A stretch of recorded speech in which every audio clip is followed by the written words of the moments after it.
Hello, everyone, and welcome back to D&D&D&D&D campaign number 2 of Black Ink and Blue Blood. When we last left off, the party successfully took the city of Toradana and slew the governor slash king of Barbarous, securing the freedom and safety of the non-human denizens of Yav, at least for the time being. The party now deals with the aftermath.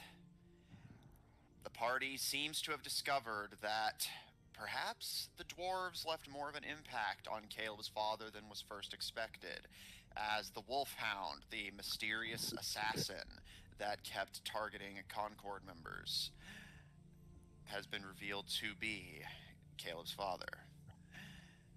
For now, forcing him into isolation, cutting him off from his friends and loved ones to avoid any potential saboteurs. The party begins their preparations for the winter ball. Zephyr had a conversation with his father and shared a moment of reflection on the life that could have been.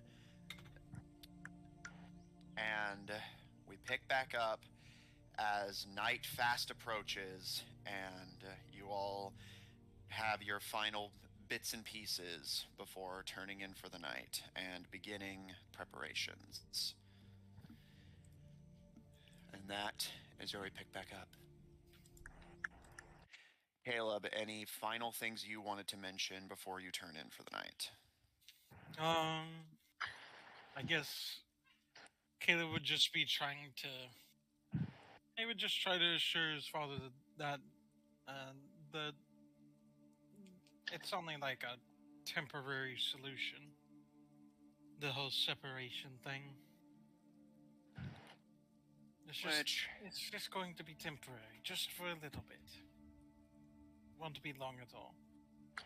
We'll have some kind of solution shortly, I'm sure.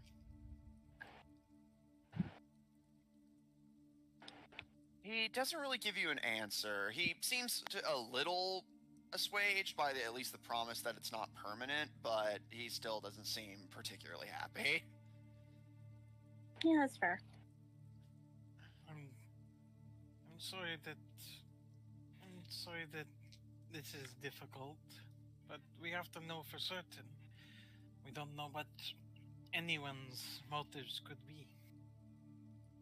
I mean, you're going to ask me to not react to what I saw with my own eyes? I would ask you to trust your family. Well, let's just consider. In this day and age right now, there are a group of people who can manipulate people using this black stuff. There are other manipulation methods that have been around for a while too. It seems like trust in anyone, whether they be family or otherwise, would be the exact kind of thing that these people would exploit, would it not be? Maybe normal people, but you and I are better than that, Caleb. You know you are, and I know I am. But what about everyone else around us? They may not have such scruples.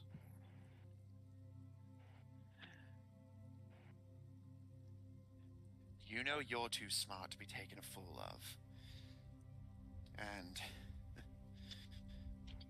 while I won't say you got your brains from me, I'll say that I know I'm too smart to be taken a fool of like that.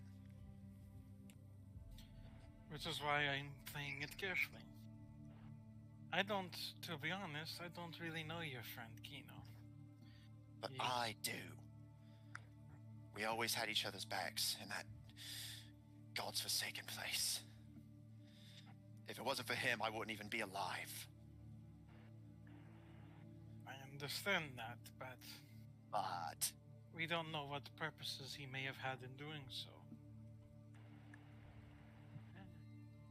it's so hard to believe that he's not like the rest of the scum we have to look after. Well, I certainly hope so, but I can't always have the luxury of simply trusting that. I must know it.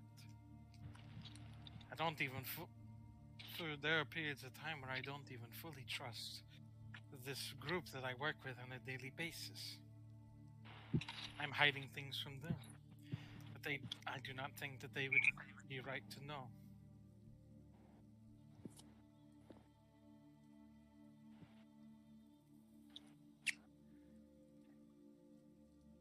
Sounds like you're gonna be a lonely little king, my boy.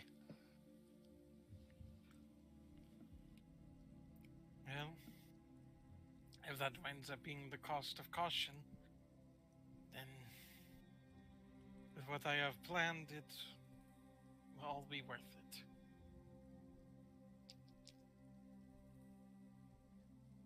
I hope so. Rip. Okay, alright, they're back. I'm so sorry. No worries. Caleb's just like, it's getting late.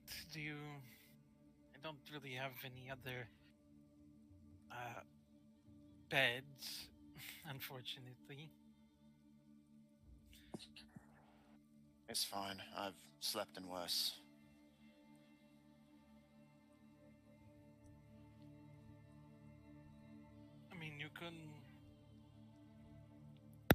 We can do it like that night before. Before you left.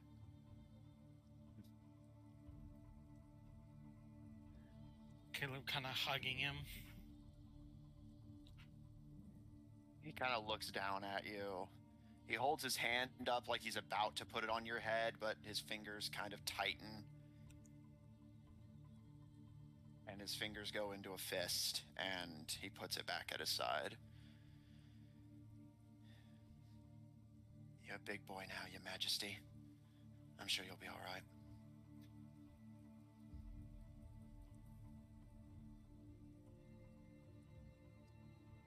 Very well.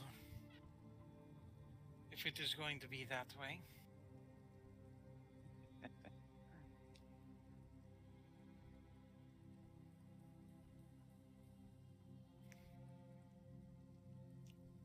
guess we'll see what can be done. Caleb will try to find something to make a place for him. As you return to the tent and start setting up, given the conditions he was sleeping in for most of your life, or at least a solid chunk of it, he genuinely seems at least as comfortable as someone like him ever gets, just basically on the floor. He basically positions himself near the exit of the tent and just kind of looks out at the camp forlornly.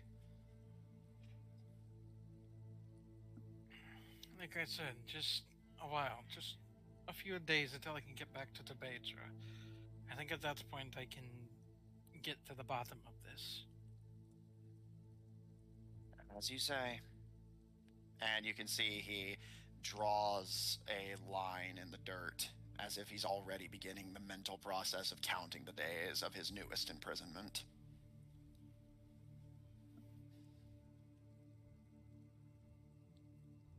I guess Caleb will head to sleep. Alright. Still kind of upset. Yeah, nobody's happy.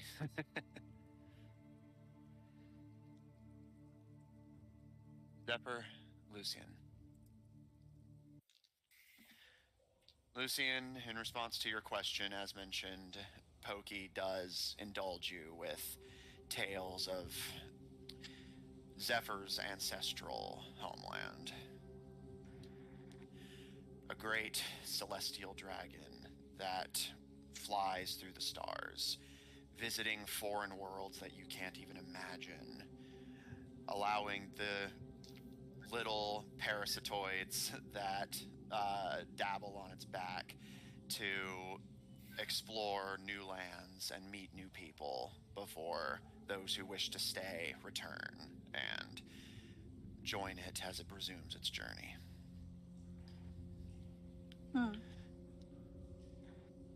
He because if I recall correctly, your specific question was, what are the like religious practices of his people? Yeah. He talks about how his people don't necessarily have the conventional sort of god. It's a bit obviously difficult to imagine a greater god than the living creature that literally provides all resources your society survives off of. Yeah. But even they have their stories.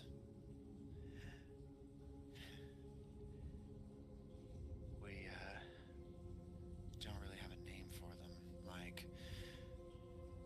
like we do for your gods, but we believe that it was a great dragon like the one we live on that made the stars, made the dragons that fly among them.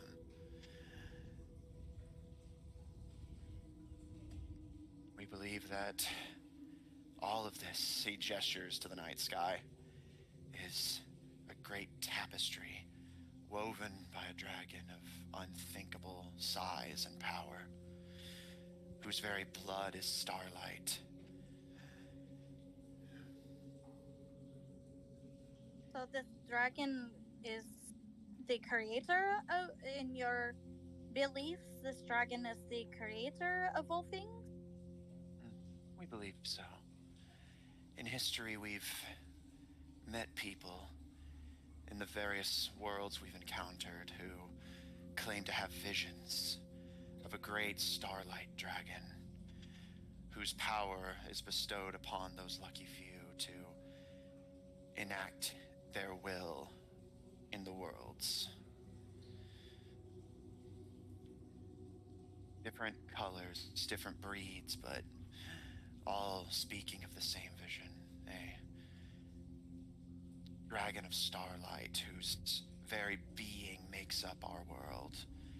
This world, your kings, your stars, they're tiny, unthinkably small pieces of a being so much greater than all of us, but who still loves us all, one and the same, as if we all were still special and noteworthy to them, despite their power. It's a nice thought, I like to think. Yeah, it is. Tell me, what is your belief on the because you said that to heal you take a scale from this dragon and you bathe in his blood? Yes. So is there like a reason for that? Is it like, does it have healing properties? Like, what is the custom on that?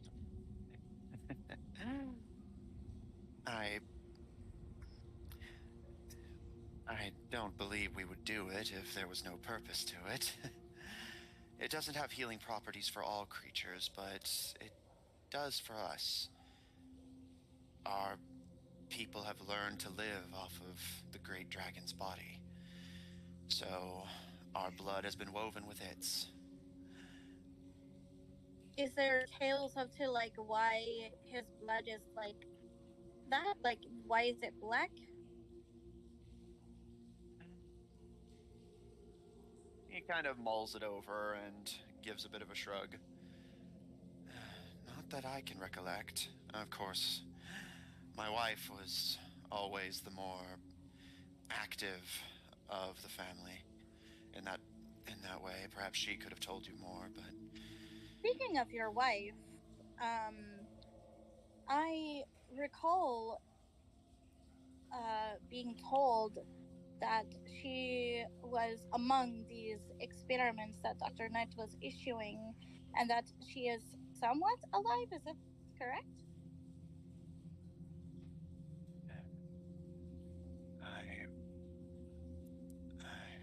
I don't know. I lost her sometime into our imprisonment. We we were already trying to take care of Zephyr by then, and you saw that place. You know You know what it was like. Every day was harder than the last. It was freezing and dark.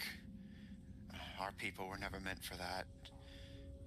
Our people are not of strong constitution. We're not fighters like the people of your world. She gave everything she had to make sure Zephyr would be safe.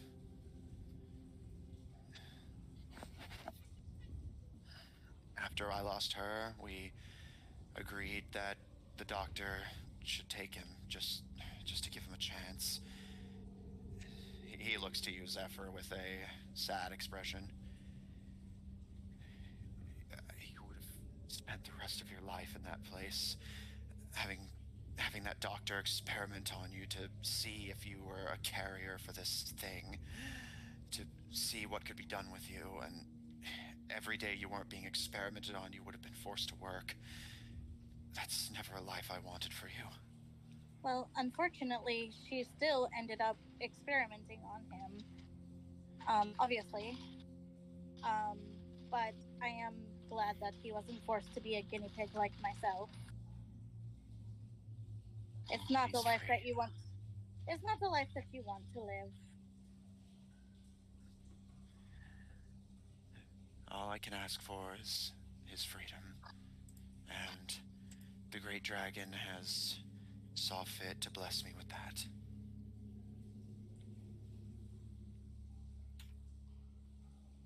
Do you know when this dragon is supposed to, like, come to Terra?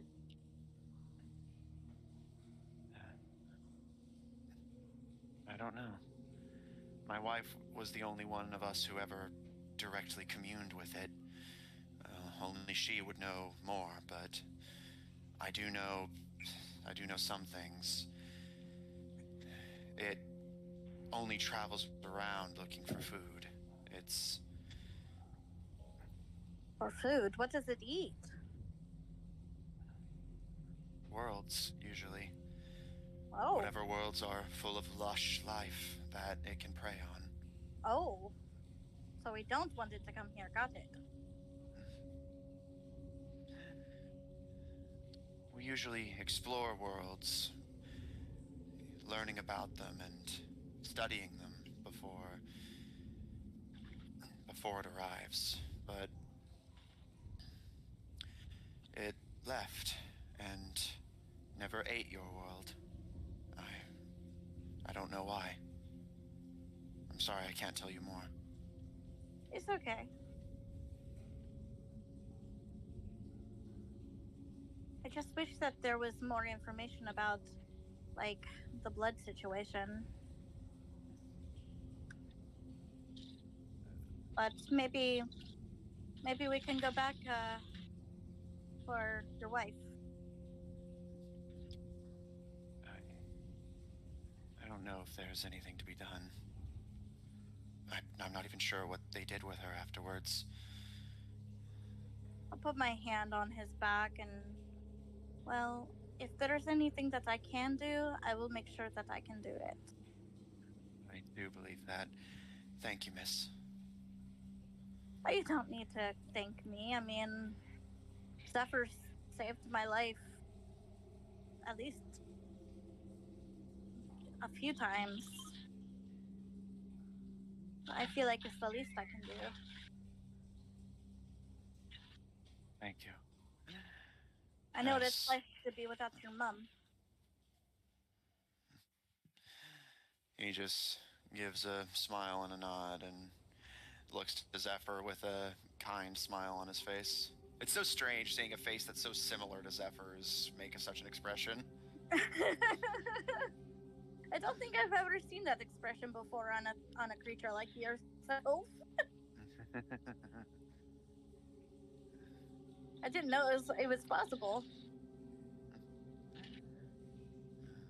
I mean, physically.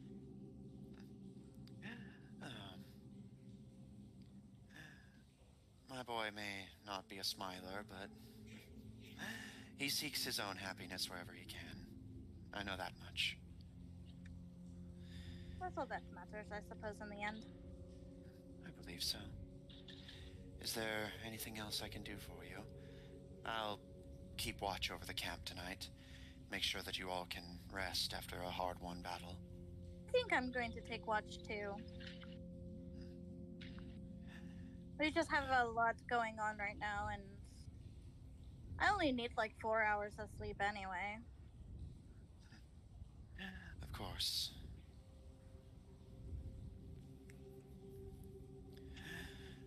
He looks to you, Zephyr, and gives you a nod. Do you wish to stay as well?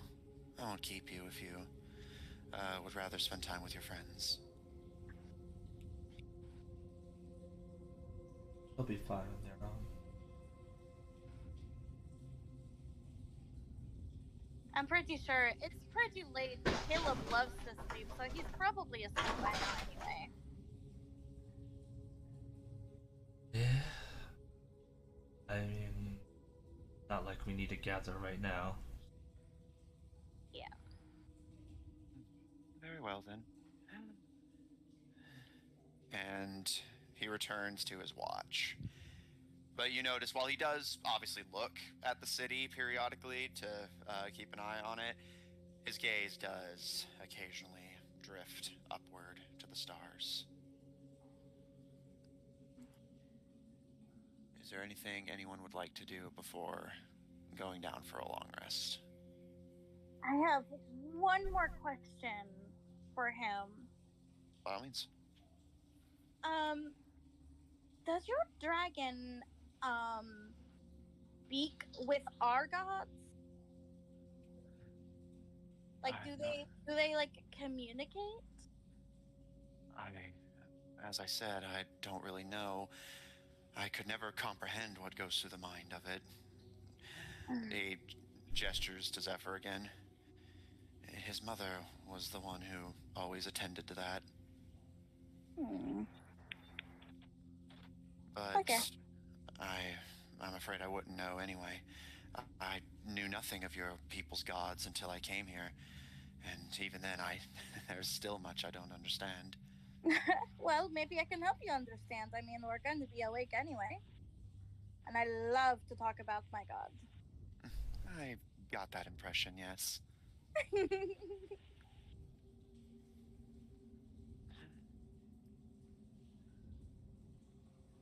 So what exactly are you confused about exactly? He indulges you. And if there's nothing else... Nah. I'm gonna convert this man, I swear. Night passes relatively simply. Caleb, your father stares out into the camp, just lost in the thought, morose. And Zephyr, your father indulges the talkative cleric, listening politely to her sermons, although you get the impression that a lot of it's going over his head.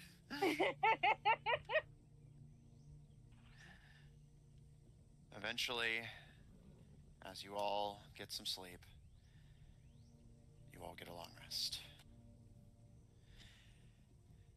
As the camp slowly begins to rouse and resume activity, celebration and spirits are still high, but you are beginning to hear whispers, not conspiratorial just yet, but just general whispers of wondering what the next step is going to be, if you're going to proceed further north and perhaps try to take more of the northern territories. The Tevadrians are not stupidly greedy. They have plenty of loot at this point and are excited to spend it whenever they get to a city, but they are curious what the next step's going to be. The people of Sundragon are simply eager for the next battle, eager to make another stand against the Concord. And the Sorcerers of Autumnfall are eager for more targets to practice their magic against.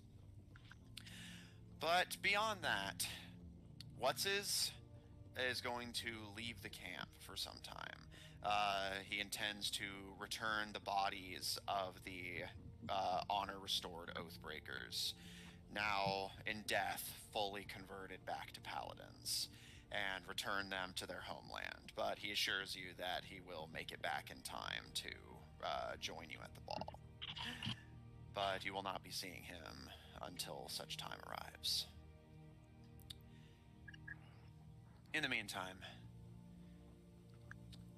you awaken to a brittle and windy Yavik day, and you are free to do as you wish. You have a little over 2 weeks before the ball on the solstice arrives. You may make any preparations you wish to in that time. What do you wish to do? Well, Kayla would like to make sure everyone is ready to start heading back on the way we came, so we could make a stop at. I think, didn't Caleb already tell at least one of them that he intends for them to stop at Bullhammer? Yeah, that was at least what you had told me. So, Yeah. So yeah, he'll get everyone ready to start making their way back, basically where they came from, if I understand it right. yeah, you came from that way. The Tebadrians went by ship, but that is a route that's been traveled, so easy enough to do. All right, so Caleb's going to be heading to Bullhammer. That means they're leaving the camp. Zephyr and Lucian, what will the two of you be doing? Zephyr, you can go first. There's a line of things that I want to do. So I have nothing. Just Okay, that's fine. All right, Zephyr, you'll stay and babysit the camp for a while. Lucian, what would you like to do? I would like to go and talk to my girlfriend. Okay. Seeking out Agnes Sundragon. She's, as always, not a particularly difficult woman to find. You can see she's drinking with some of the Sundragon barbarians and Tebadran rogues. But as you approach, she claps one of the Tebadrans on the shoulder and says something under her breath to them before standing up and approaching you.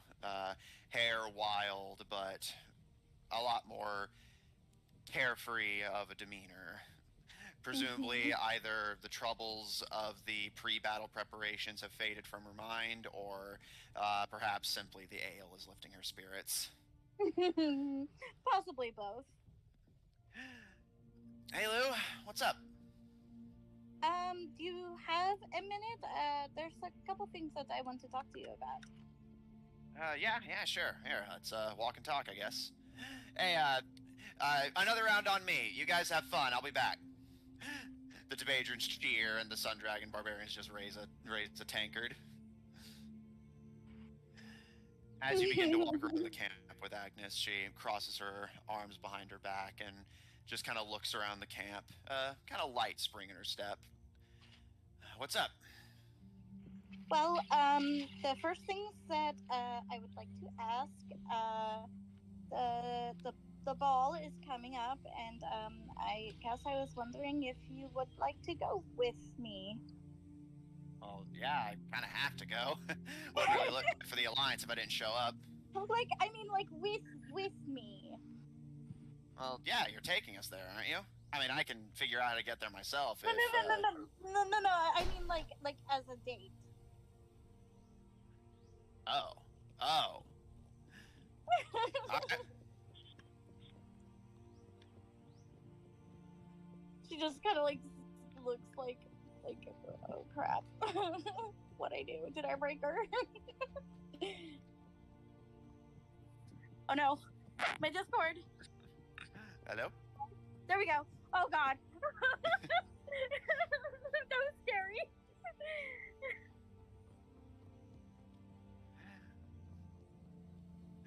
Yeah, sure. Oh, great. Anything else? Actually, yeah. But we might want to go and see Autumnfall for this one. I want to talk about what we're going to do about the barbarous situation. Sure. Yeah, she should be around here somewhere. Great, let's go find her. Wait, Hey. hold on. I just realized something. Yes. What's has that sword, right? Which is like the best way to prove that Barbarous is dead. Let me double check, but if someone does recall off the top of their head, I I believe think that he does have the sword, yeah. Yeah, he hasn't left yet, though, if you need to get it from him. Yeah, kill him. He already said off camera that he'd be willing to let you have it if you need it for that. How about Yeah, here's the Caleb thing, needs- Superflex. What? The Superflex, bring his head. Yeah. I mean, I could. Is the body even still around? I think that there's nothing left of his body, is the thing. I don't think he destroyed it. I thought the body was destroyed. Oh, Because, I was gonna do something with the body. the head was cut off. Like, the body wasn't destroyed, it just wasn't intact enough for you to do what you wanted to do, so you just ignored it. Oh, okay. Yeah, like the head was ripped off. That was pretty much it. But yeah, that's easily done, Caleb. You can just do that real quick before you leave. Watts already said he'd be willing to. Yeah, Caleb. Yeah, I guess. Yeah, Caleb will probably do that. Doesn't. He might be worried that the head would send the wrong message. Well, I mean, depends on the message you want to send, but I get what you mean. Alright. As for Autumnfall, again, she is not a particularly difficult woman to find. She is currently in the sorcerer's tent with her people, just going over what appear to be some maps and plans. But as the two of you enter, she looks up and gives a nod before stepping aside, trailing a hand over the map she's looking at and nodding to you. Your Majesty, Dr. Lefakir, to what do I owe the pleasure? Are we interrupting you? Hmm. Nothing I can't make some time for. What do you need? Well, I wanted to talk about this situation about the territory of that we just basically conquered. Yes, what about it? Well, I have some ideas that I think that would benefit all of us. I'm listening. So, I think that I don't think that it would be fair for just one of us to have the territory, because we all fought really hard for it. So what I was thinking was that we could make it like a joint thing where it could be like a thing for the alliance, like a council almost. I was thinking much the same thing. That's actually what my people and I were just discussing. Oh, We're that's dividing up the conquered territory among the members of the Alliance who actually participated. That is perfect. And I was thinking we could have like a special hold for where we could hold meetings, and where the Western Alliance could we could all meet, and and I had a name for it and things, and it was just kind of a thing that I was thinking of. She gives a little bit of a smirk as you reveal just how much thought you put into this, but does give a nod and gestures to one of the other sorcerers. Well, feel free to pass word along and we'll take it under consideration. Oh, and inform His Majesty that he will be granted the southern holdings all the way up to Bullhammer. I have no interest in ruling over those miscreants, and they're too far south for Agnes to have any use for them. That's fair. I'll make sure to pass that along to Caleb whenever I see him next. I'm sure he'll be very grateful for that. I'm certain. but I was thinking like smack in the middle of like this territory, we could have like the hold where we can like I said, like we could do meetings, we could maybe one day we can throw our own ball, like those kinds of things. I agree with you on principle, but I'm afraid I will have to refute your insistence on it being in the center of the territory. Why? The center of Barbaros's land is nothing but badlands. It's not exactly aesthetically pleasing, not to mention it's difficult to travel to and out of the way. I think we'd be better off allowing Toradana to serve that purpose. Although it's not the best suited for it, it would be a symbolic gesture.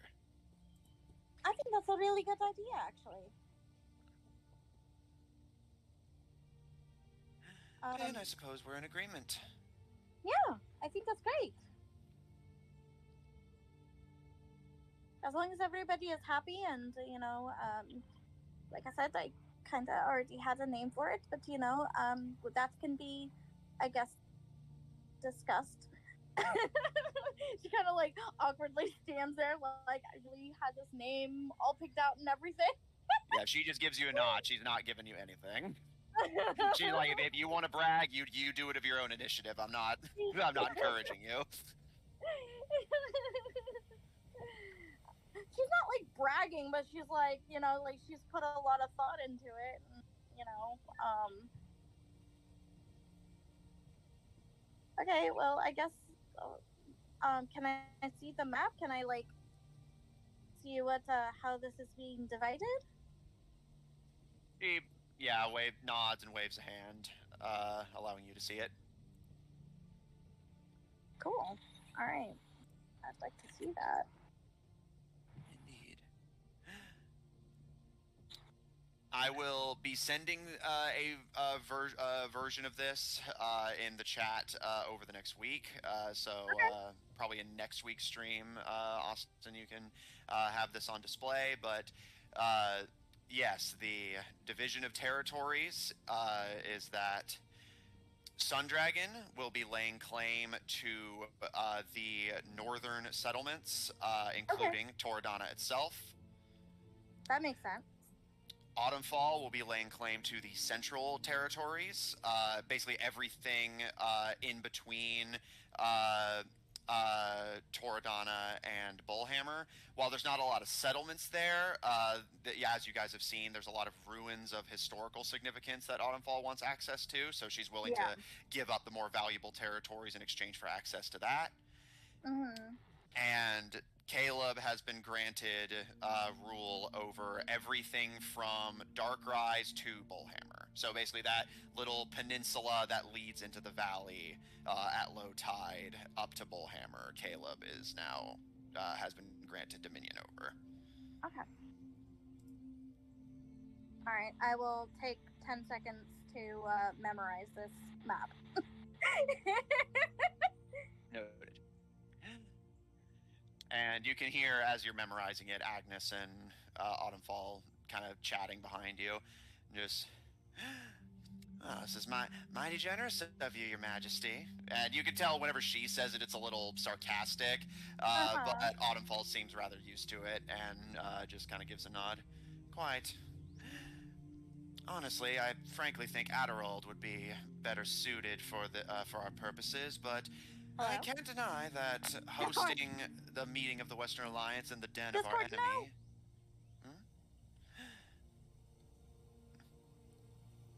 There we go. No worries. Holding court in the domain of our enemy would certainly send a message, so I'm willing to make exception. Well, to be fair, just because we're holding meeting in Toradana doesn't mean we can't do the whole hosting the ball someday thing somewhere else. I mean, from what I hear, what's her name, Wyborn, she's not even holding hers in the capital. Oh yes, I've heard she has some fancy new palace that she wants to host it in, correct? Oh, really? Did the Concord make it for her? Oh, almost certainly. Oh, that's just great. Just another way to suck up to her. You might want to get used to that feeling. I know you're not exactly nobility, but sucking up to people more powerful than you is part of your station.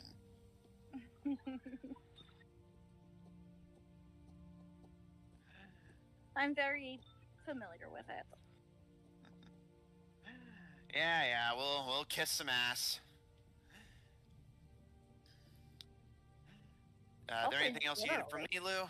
Because I got a tankard with Mama's name on it. Actually, I'll join you. Autumnfall just nods and waves you guys off.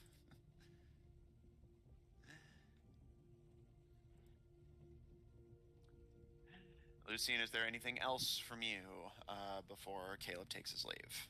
No, that's all. Okay. In that case, Caleb, what and who are you taking with you as you make your way to Bullhammer? Considering it's the way back home, everyone. Okay, just wanted to confirm. In that case, that thine will shall be done. Just getting all my notes and such up, one sec.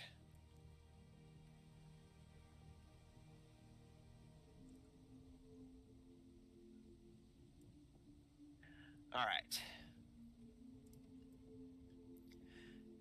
As you gather up the Tebadrins, they all prepare to join you and take their leave. Lucien, as you and Agnes are drinking, the word eventually reaches your little group, and the Tebadrins say their farewells to the people of Sundragon, eager to return to Rosewick and funnel all of their ill-gotten gains into presumably equally ill-gotten rewards. Oh shit. Should I do I see Caleb anywhere?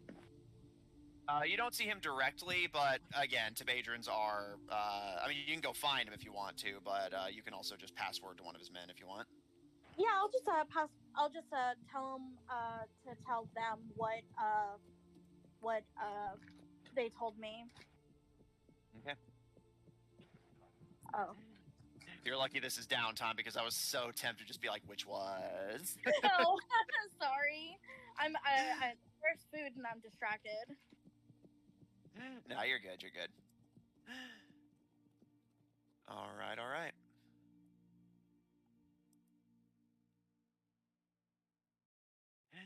In that case, as you prepare to take your leave, Caleb, you gather up the Tebadrins outside of the camp, and as you have Volpine and Goody doing a head count just to make sure everybody's accounted for, one of the soldiers, you recognize them as the castle guards who had tagged along with you, approach you and give you a salute. You can see both of them are literally draped in like jewels and things they've stolen from Toradana. But as they approach you, Caleb, they give you a messy but at least semi-respectable salute. When Caleb sees him, he's like, "Oh, I can see the two of you have had some fun." Fun don't begin to cover it, Your Majesty. Yeah. All this time of hoarding it, now we finally get to spend it. Oh, but news from the front, Your Majesty. Go on. You know that little place on the island down south of here, Darkers? Yes. The two of them look to each other like they're thrilled about this information. Well, with the governor's head in a basket, you're in charge now. Those fancy elf to-dos decided to give you everything south of Bullhammer. Did they say specifically south or Bullhammer downward? Yeah, like the other one kind of elbows his friend. Just, no, it's Bullhammer and everything south of it. Right, yeah. So yeah, the Citadel's yours, Your Majesty. Shall we, welcome our new friends? Well, we were planning on making some visits to make sure they know, but if they are going to be part of Tabedra, you do know that means we can't exactly rob them. Oh, what's a little robbery between friends? I just want to ensure that it goes smoothly. Trust me, they will make plenty of money for everyone to go around. From what I understand, Bullhammer's port is quite busy. Not to mention, they would open up the possibility of stealing from the sea instead of just from the land. You hear that, Uncle? We get to be pirates. All right, Your Majesty, we'll play nice.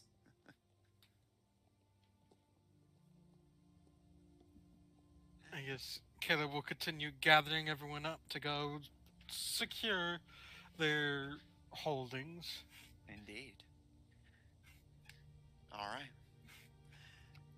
So it should be noted, the other thing Caleb is thinking about is Tabedra can muster about 300 soldiers maximum. Not exactly a force that can be spread out very well. Yeah. So he kind of needs their new holdings to be compliant. that is fair. Welcome to, as someone who plays a lot of Civilization, I'm sure you know, now starts the hard part, making the city you just conquered useful. Pretty much. All right. As you begin to prepare the troops for the trip south, you would remember that you can press through the night if you don't want to wait, but you will likely have to set up camp in the desert, but you will reach Bullhammer by tomorrow afternoon. Alright, then that's what we shall do. Okie dokie. In that case, then that brings us to the end of today's preparations. Is there any final addendums before you guys go down for today's long rest?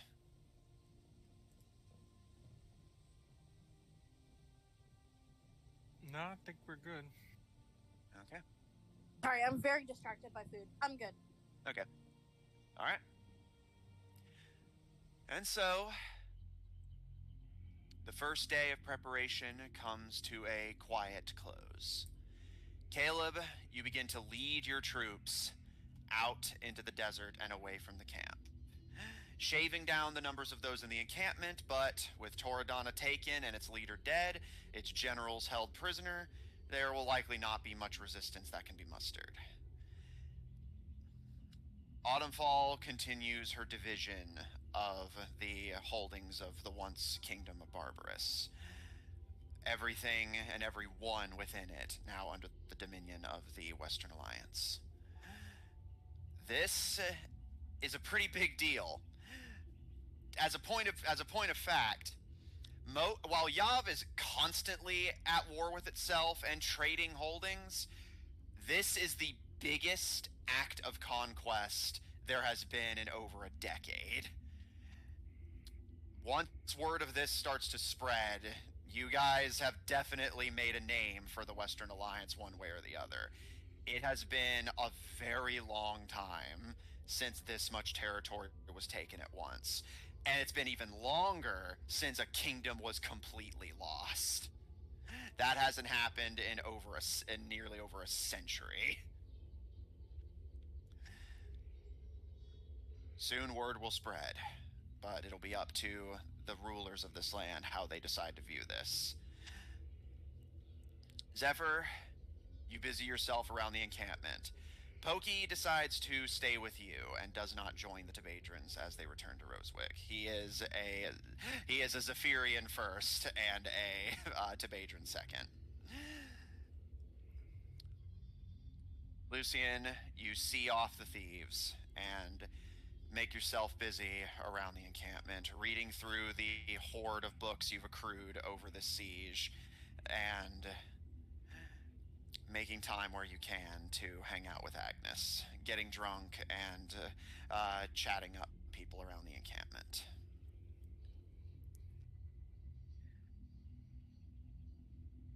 Day 2 of preparation. You all awake into a actually fairly warm day for Yob. It's 10 degrees. And as you awaken, the harsh winds from yesterday have thankfully died down into a more kind of just ambient breeze. And you are eager to begin whatever activity you wish to do. Caleb, you will be reaching Bullhammer today, but before we pick up for that, anything you guys still at the camp wish to do today?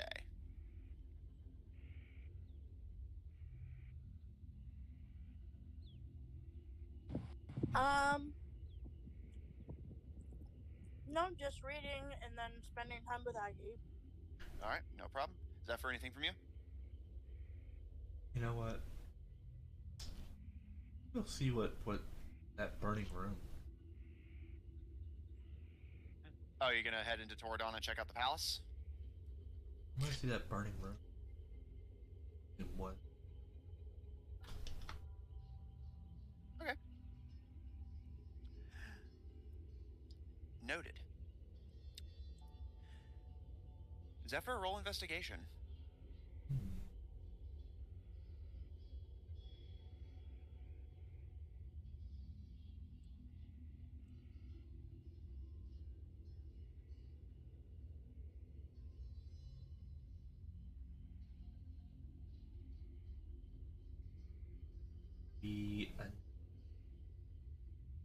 Okay.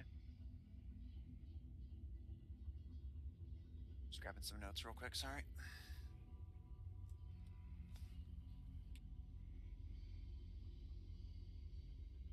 Alright. Zephyr, with Caleb out in the desert, and What's-Is heading down with him to split off to Errant the moment the chance arises, you scout your way into the city of Toradana. As you make your way in, you can see that life in the city has gradually begun to rebuild. There's still a dismal air as the people reflect on their not only being conquered, but being thoroughly looted.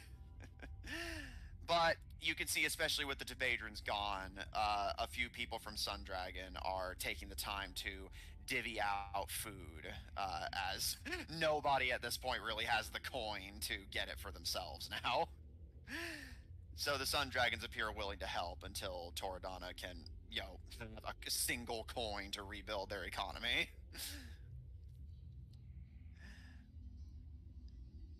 As you make your way through the city, you make your way up to the palace. You can see the palace took a little bit of a beating.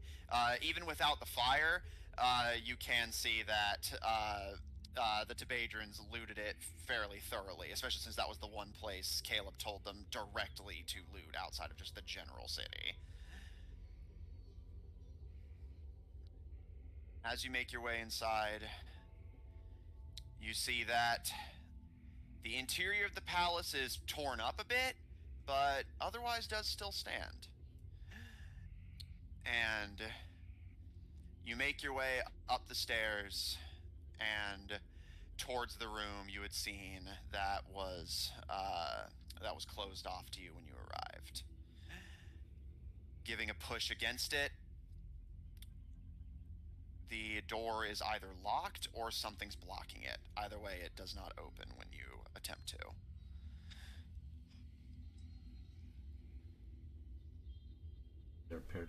Is there a lock? You can see that there is a lock, but I'll say with your investigation check that it doesn't appear to be locked. It just appears like something's blocking the door.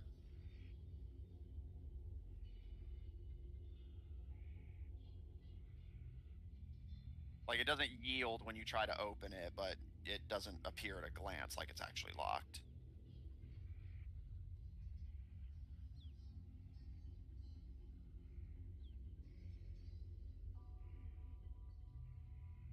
Oh.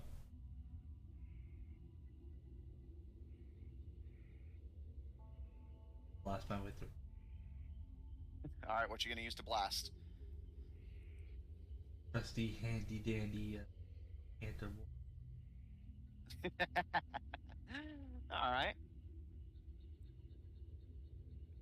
You got like that is like your signature item, and I love it. Oh, you got the many uses. That is a useful ass item. I'll give you that.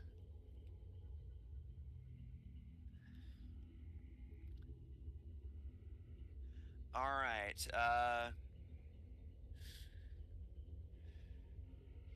Just checking real Yeah. quick here.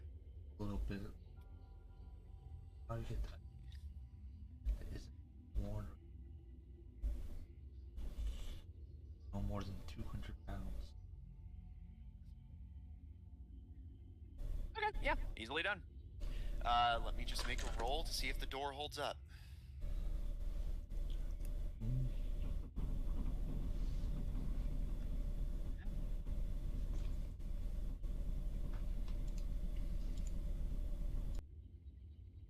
Yep, okay. Zephyr, aiming your decanter of endless water and creating a geyser. A geyser blasts out of your decanter and smashes into the door, and the doors fly open as you hear this crashing sound as you see this heavy-looking bar clatter across the floor and smash into a desk on the far side of the room. As you enter, you see that the walls of this room have definitely been burned. You can see everything from the shelves to the desk have been licked and bathed in flame, blackened and weak. You can see that the room consists of a office, a blackened desk that, judging from the hanging open drawers and slightly smashed in locks, has already been looted before you got here. You can see the halls that head deeper into the palace from here, as well as a ashy-looking room to your immediate right.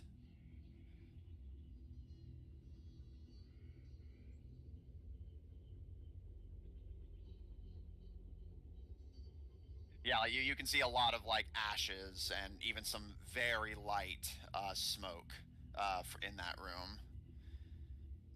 Presumably, whatever was in there was pretty damn flammable.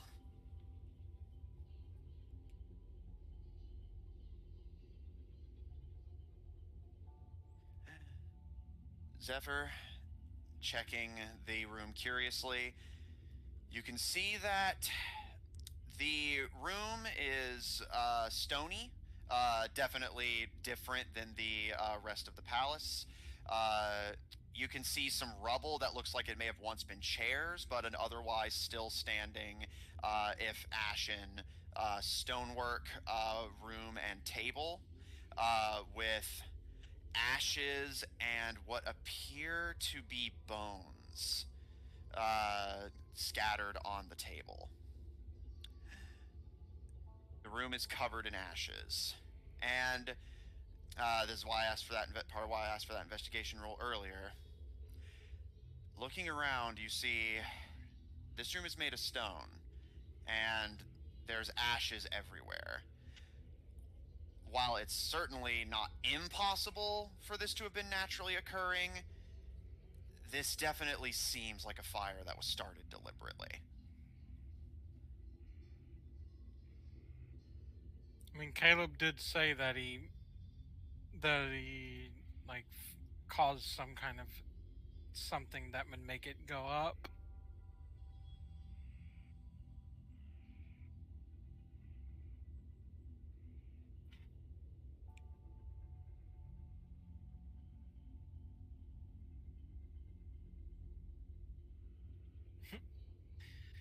He's like, Caleb is too good for that. No, yeah, okay. Caleb doesn't make mistakes like that.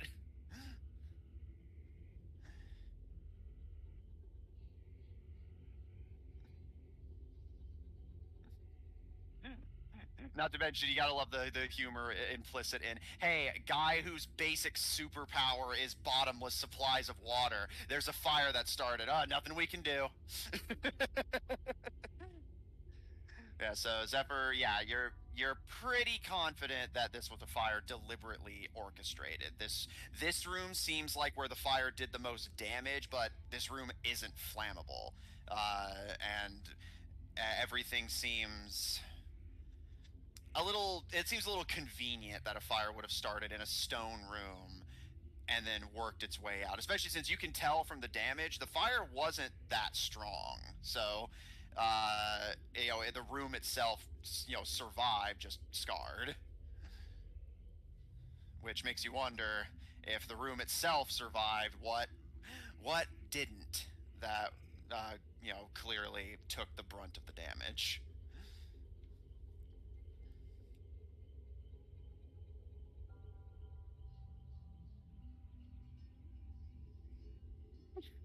Clear expert on arson. Now, unfortunately, the arson expert is currently on his way to Errant. Ah, yes. But Zephyr, that is what you were able to conclude from at least an initial investigation of the room. This definitely, or at least you're really confident, was deliberate.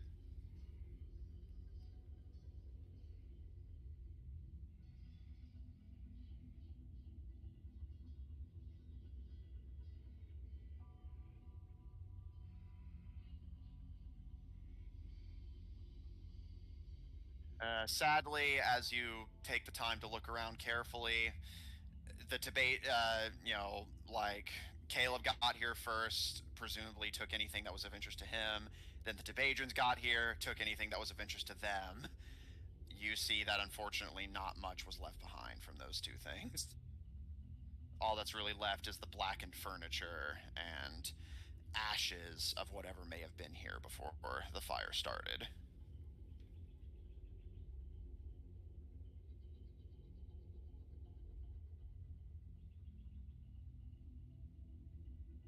Yeah, Caleb did give them instructions to loot the palace, so.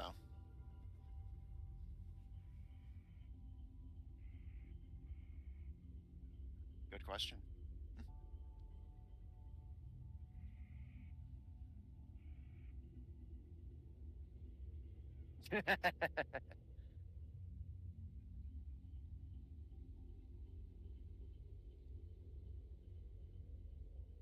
Yeah, those definitely didn't survive.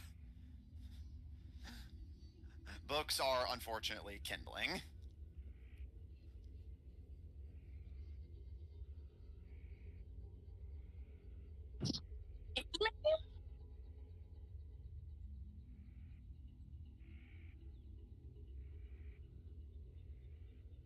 Make a nature check.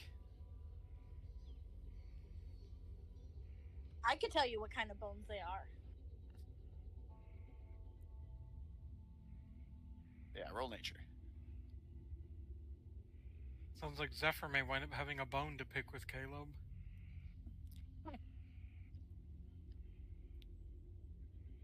Yeah, Zephyr's the kind of character normally where it's like, hey, I found out your secret. Oh shit! Like, do you have a grudge now? Like, is this going to be some like epic political showdown of like who knows what? Oh no, I just wanted to make it clear I knew it. Like, you can't keep shit from me.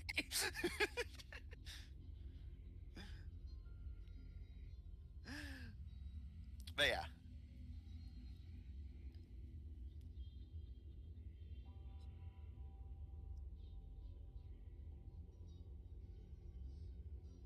Looking over the bones, this appears to have once been a person. It's possible that this was either a victim of the fire or maybe even the one who started it. Given the condition they're in and that the fire appeared to originate in here, maybe it was some form of self-immolation. Maybe this person knew the city was being conquered and would rather die than be taken.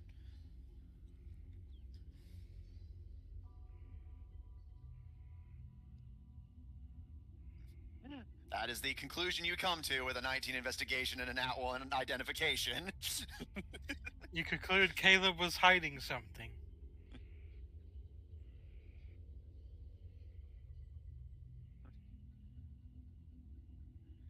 Yeah, you don't have to believe that. I'm just saying that's basically the best conclusion you can come to with that role, is that this is a human body and the fire was deliberately set here with them inside. So either the person who set the fire killed this guy by doing it, or the guy set it himself.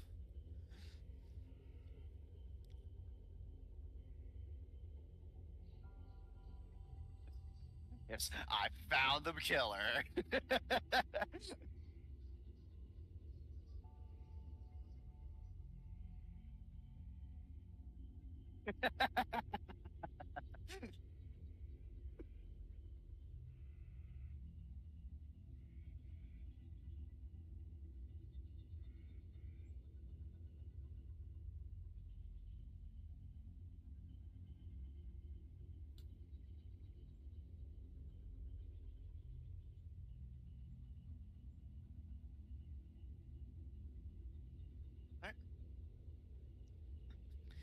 And point of inspiration for taking that on the chin.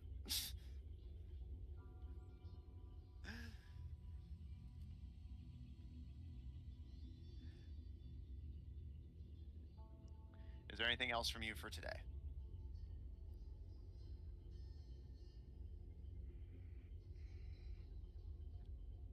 Yeah, go hang out with Dad. All right. Then we turn our attention to the south.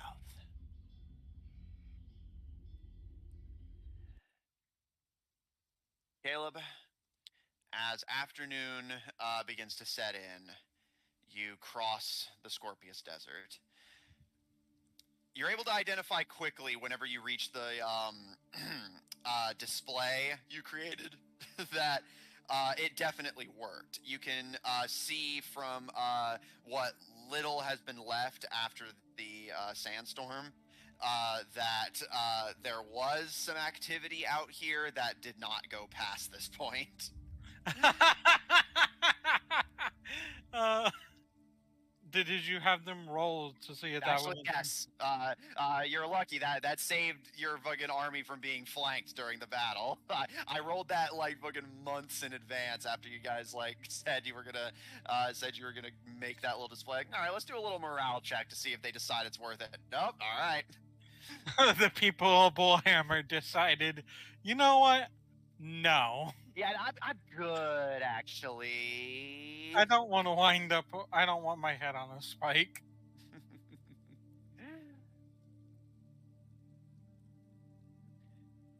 You make your way now. For my reference, so that I don't make presumptions. Are you trying to approach Bullhammer quietly, or are you like making your presence pretty obvious? He's not trying to get there quietly. He's fine with them knowing he's coming. Okay. It's kind of them knowing is kind of important That is fair. because he has much to discuss with them.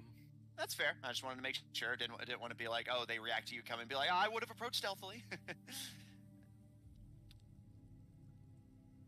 As your army begins to approach the Citadel, you can see that your presence is pretty quickly noticed. However, you notice the response is not as extravagant as you would have expected. They would have every reason to believe they're about to come under attack, but you just see a few of the guards at the gates kind of pass word to each other, and then a couple of them leave and head deeper into the Citadel. The rest staying at the gates and watching you.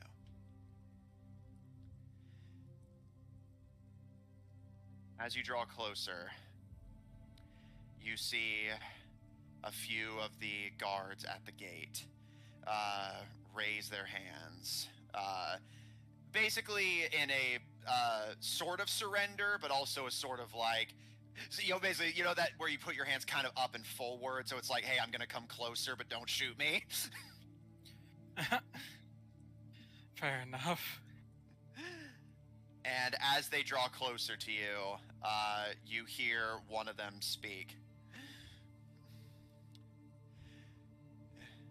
Are we correct in assuming that we speak to the king of Tebedra and his men? That would be correct. You can see they're visibly surprised at seeing you pipe up. But they kind of look to each other and shrug before. I will note, Caleb will have that. I think was just an empty hilt, and then you put a blade on it, right? Yes. He'll have the hilt like on his waist, clearly visible, just so everyone Noted. can see he has that sword from Barbarous. Noted. That's basically his. That's basically his proof. Mm-hmm.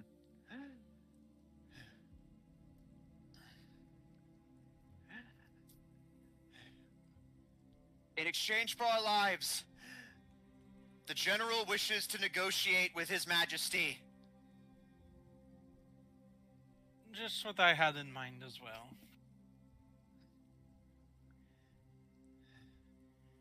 She wishes to speak with you, alone. Caleb will look at Volpine and Goody to see what they think of that proposition. But he just kind of gives you a shrug. He honestly seems fine with it. Volpine, you notice, to your surprise, you would expect him to be more suspicious, but to your surprise, he actually nods. And when he sees you checking for his opinion, he just kind of gives you a small nod. He is trustworthy. Very well then, I will meet. We will show you into the Citadel. Follow us. Caleb will just look back at his generals and be like, if there's any funny business, you know what to do. Of course, Your Majesty. Yeah. And Caleb will proceed.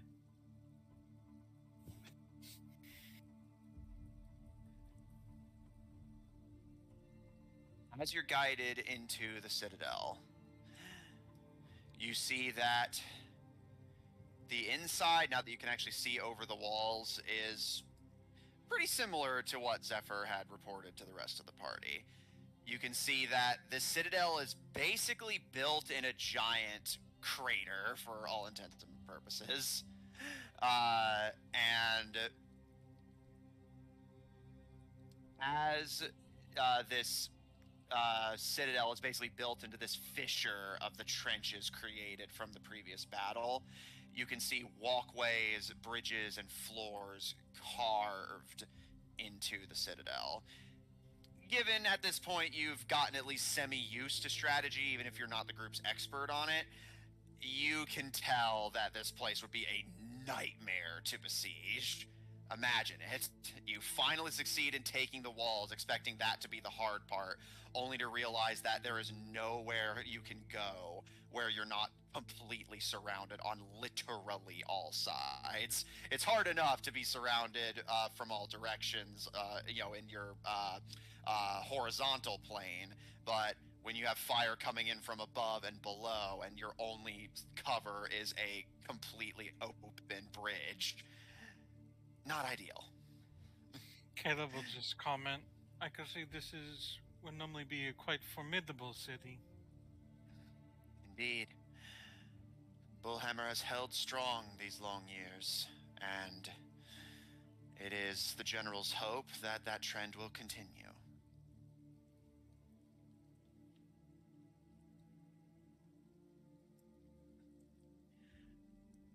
Eventually, you are guided into the center of the fissure where the actual citadel itself is constructed.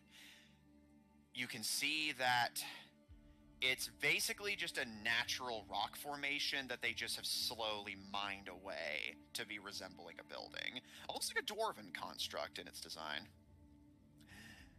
And You're led inside, basically going through a upside down fortress. Like, picture something like Gondor, but just upside down and carved out of rock. And you're being slowly led to the quote unquote top, which is essentially the bottom. Fair enough. Until eventually, you are taken to a small, candlelit room. The hall is stone, but dotted in velvets and gold that at least give it some appearance of prestige. And you can see that the doors leading into what you presume to be the throne room are lit by candelabras, and it feels less like you're being guided to a military leader and more like you're being guided to like someone who leads a religious organization. It's just got that like vibe to it. But the guards who had escorted you give you respectful bows and gesture. She is expecting you. Caleb will give them a nod and he will go forward.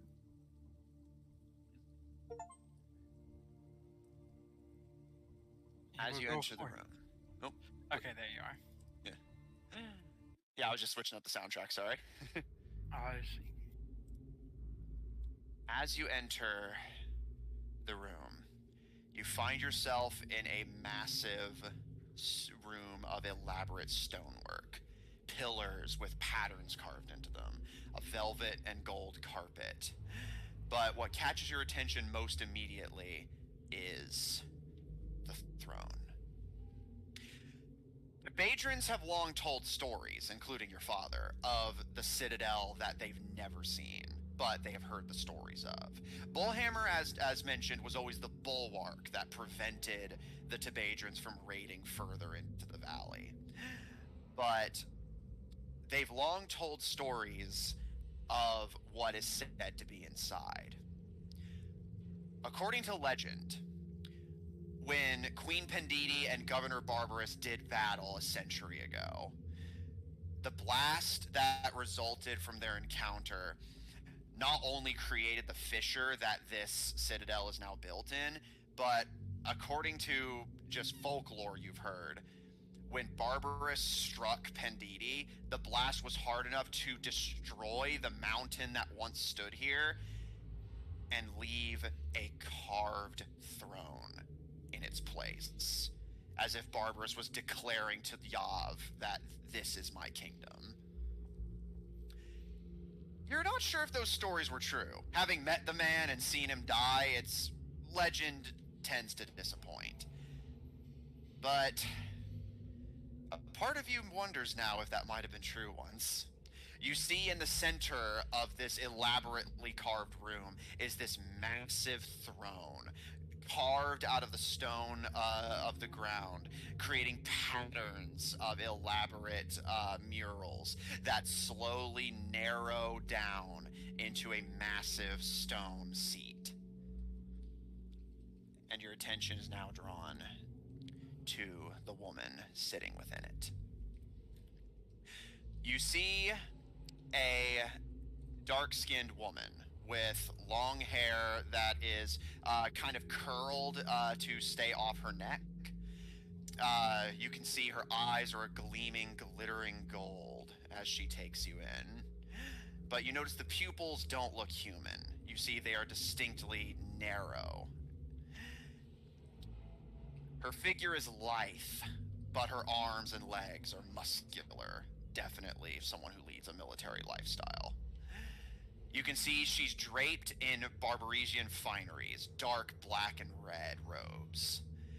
She lounges on the throne, one leg up on it and the other just dangling loosely as she reclines like she has nothing to fear from you. Her fingers are dotted in rings, but you can see sharp, wicked-looking claws at the end of them that tap against the stone arm as she beholds you.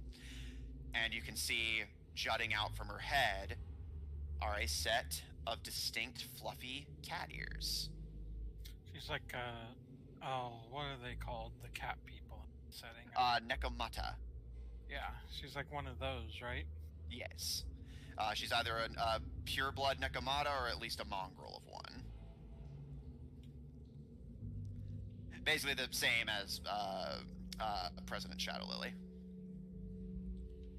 And she speaks up as the doors shut behind you. I bid you welcome, King Tebedra. And Caleb will say, I am pleased that you have agreed to meet with me. It's not exactly like I had much choice in the matter. That little display in the desert, I assume, was meant for us. Just to make sure no one had any ideas of following.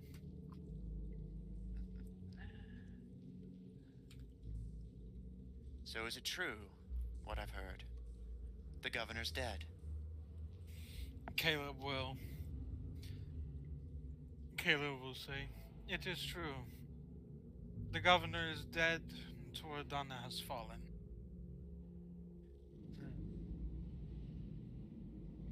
Her ears kind of flatten as she closes her eyes, contemplating this.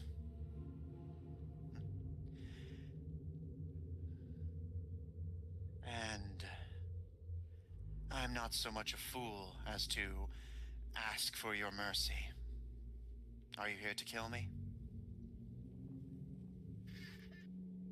I hope not. I was coming to offer terms. Of our surrender. The Alliance has agreed that Tebedra is promised everything from Bullhammer south, and I wish to ensure that we can come to an agreement of how things will go forward. I do not believe I was invited to this meeting of yours. It is an unfortunate part of how these conquests and all this go. So often people are left out of discussions that involve them. Very true. Her ears flick as she considers you. What are your terms? Well, Tebedra has come to offer that that this city, like others around it and to the south of it, shall become part of Tebedra's domain. You will fly our flag, and you will be and you will be considered a part. If I need your assistance, I will ask for it. And in exchange for that and a reasonable agreement on how much gold may be transferred between the two at a regular basis. If you fly our flag, I understand your city is known for its trade. If you fly the Tebedran flag, then Tebedrans will leave you alone. You'll be free to pass through our territory to trade with whoever you wish near us.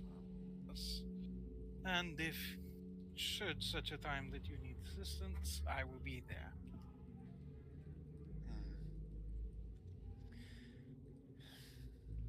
She considers this for a moment. And obviously providing us something we have not had very much of, access to the sea and ships.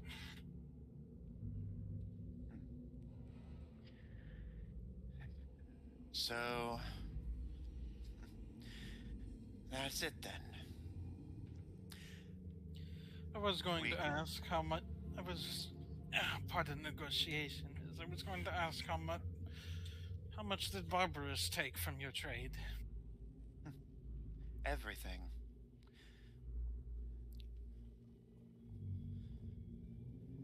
I'm not a fool, Your Majesty.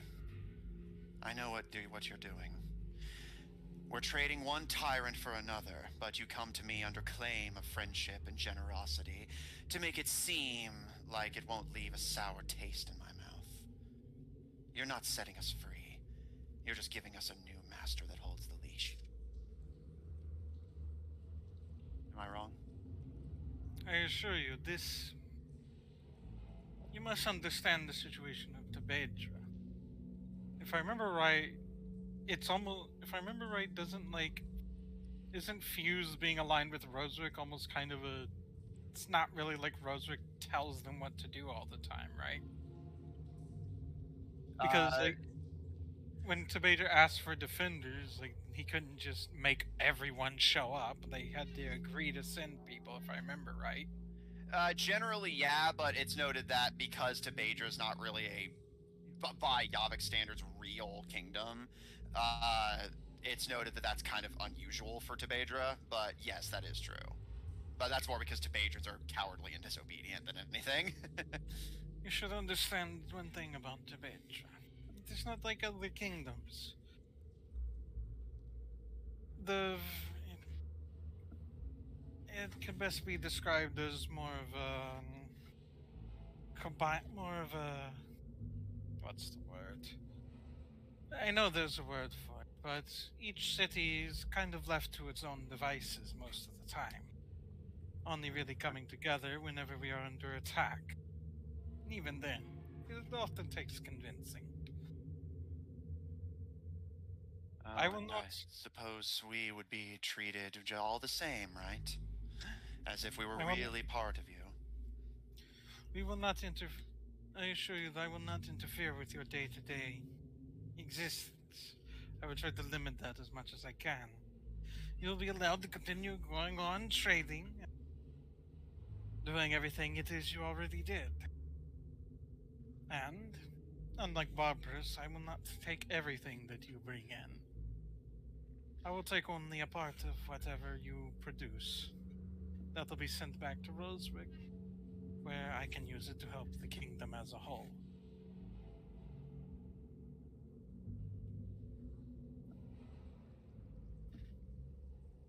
She kind of tilts her head back.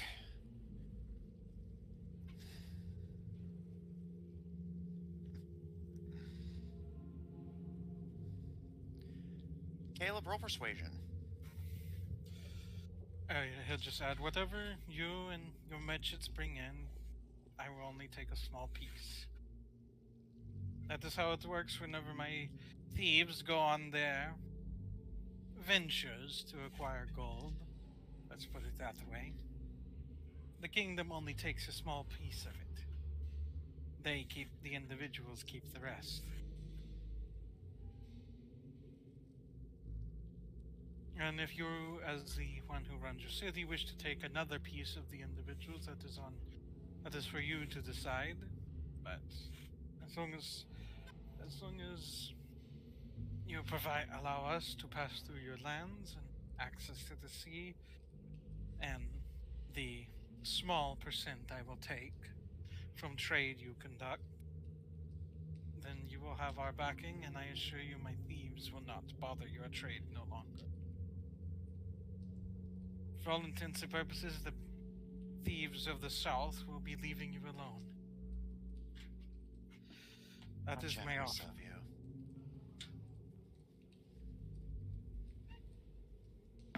I made similar offers to another city a little further south. The people of Darkrise have already received a similar offer on my way to Toradana. And I guess persuasion, right? Yes. Persuasion.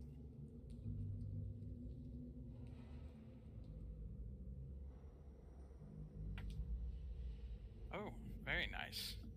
That is going to be... Hold on, I gotta do a little math here. Calculator. Plus that. It'll be a 31 to persuasion. That was one off from a nat 20. She considers for a long moment before kind of blowing some hair out of her face. Not seeming particularly thrilled, but I will accept the terms of our surrender On one condition. What is that? We will not offer you soldiers. We will not join your war. This war was never ours to begin with. We have no stake in it. So you wish to not have to send soldiers to this war, is that what I understand? That is correct. If you really are as generous as you claim, you will have no problem with that, will you? Unless you intend to crack the whips on our back as our previous master did, and send my people to die for yours. I can agree. What I can agree to is, I will not force your people to fight any war. Just as I did not force anyone of that army I have out there to fight. I simply made them an offer, and they took it.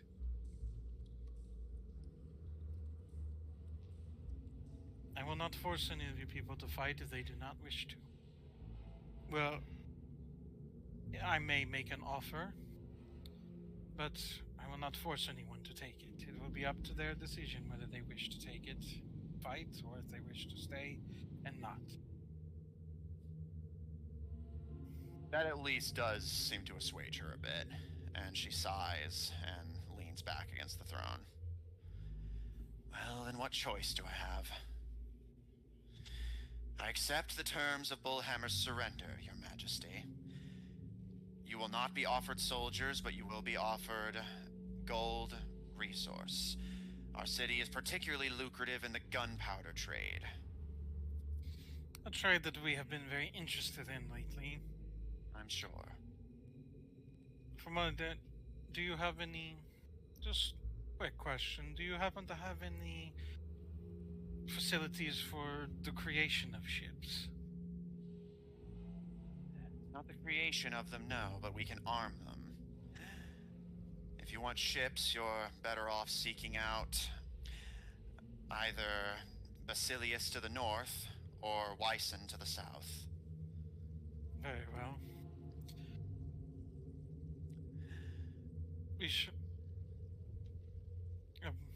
We shall discuss the exact amount of trade that we will skim off the top, as they say. It shouldn't be too much, no more than 10 or 15%. I prefer you call it what it is, Your Majesty. I'm not a little girl. This isn't trade, it's tribute. Oh, I believe some people have a term that they call tax, am I right? Think of it as a tax on income. You know, a man much older than you said the same thing to me a long time ago. Unlike him, I do not intend to take more than what I agreed to. I'll at least give you the respect that you didn't try to say what you deserve. Will that be all? I think that will summarize our business for now. Very well.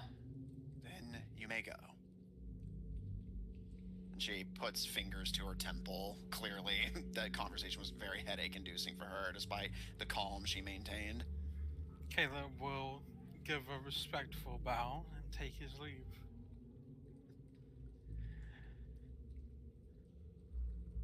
As you take your leave, one of the guards does stay by your side to escort you out of Bullhammer, but the other heads inside to speak with the general.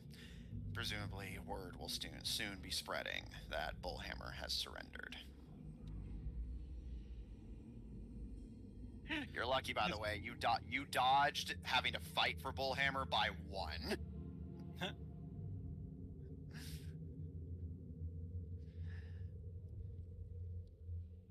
Damn, took a damn near natural 20 to do it. I mean, yeah, like, consider what you just had to do. You had to talk to the leader of one of the few, even vaguely independent Barbarous cities, where she was hoping to negotiate with you that Barbarous would just be an allied city-state that you don't have dominion over. Once you made it clear that wasn't going to be acceptable, I was like, yeah, you're gonna have to roll high to convince her to bow to a human again.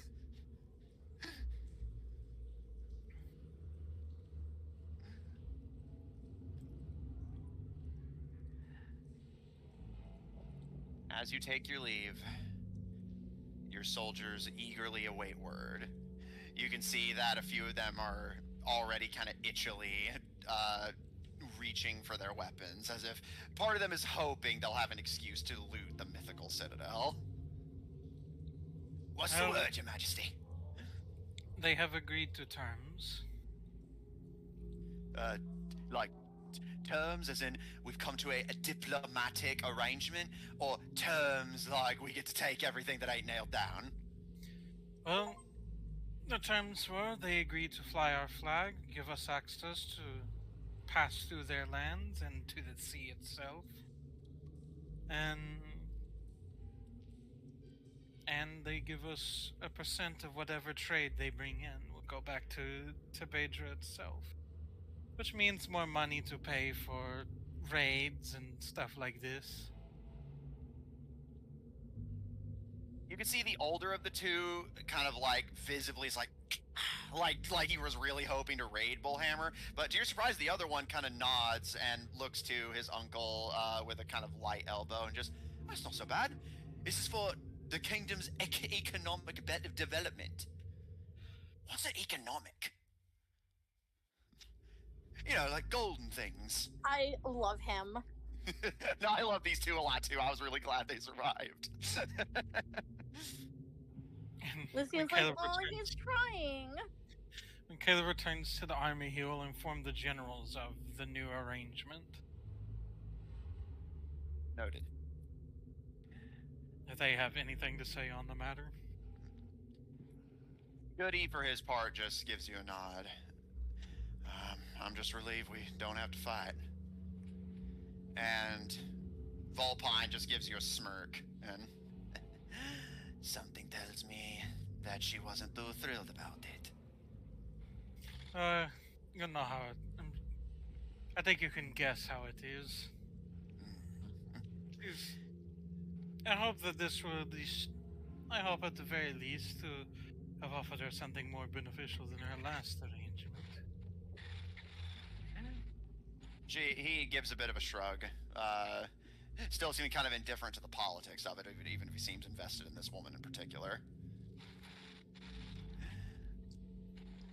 Also, Lucian, background noise. Oh, sorry. So, what is next on your agenda, Your Majesty? We return home with news of our victory and our gains. A few of the nearby Tibetians cheer, which quickly spreads to the rest of the army. Caleb will look to Volpine and say, did Goody inform you of my plan once you return home? Loose bits of it. But Goody kind of leans in and just, I told him everything you said to tell him, Your Majesty. I'm just not 100% sure he was listening.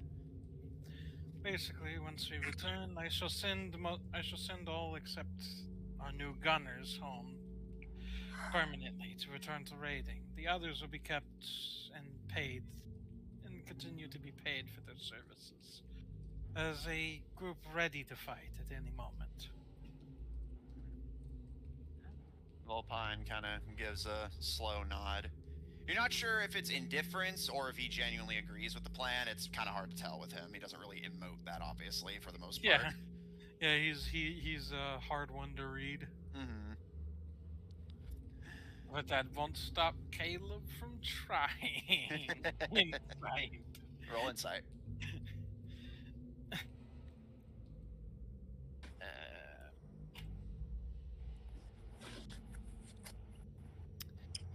Well, he is a hard man to read. What'd you get? That one. Yeah, you're pretty sure he agrees with this plan, thinks it's sound. Knowing Matthew, for all I know, that could be true, but I have no way of knowing. Yep. Because I rolled a 1, so... Yep. He's not just automatically... You get. He's not going to automatically tell you the wrong thing, because then you would guess that if you roll low, then you know they're saying the wrong thing. Yep. No, I know my players, man.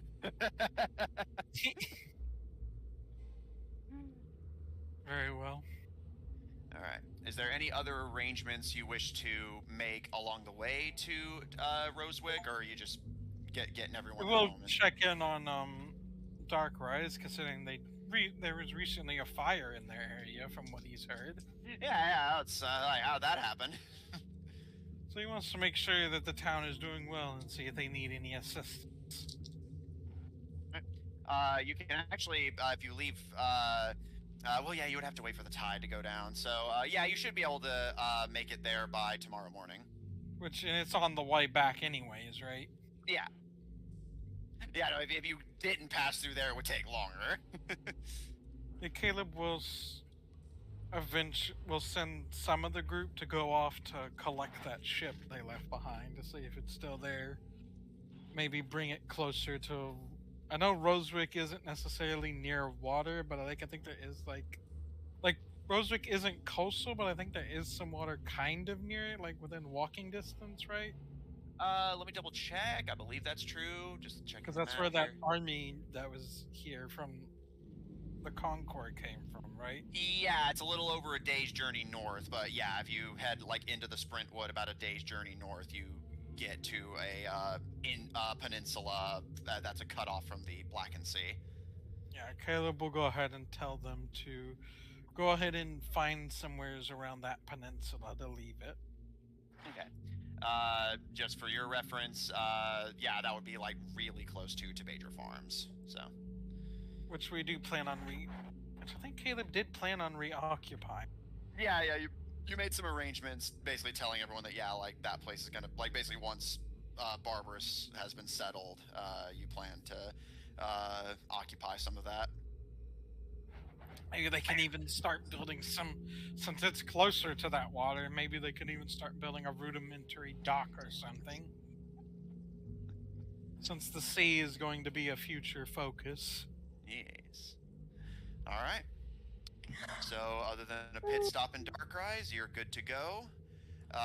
So, you will reach the coast by the, like, kind of mid-afternoon, but you will have to wait until dusk to actually cross into the jungle.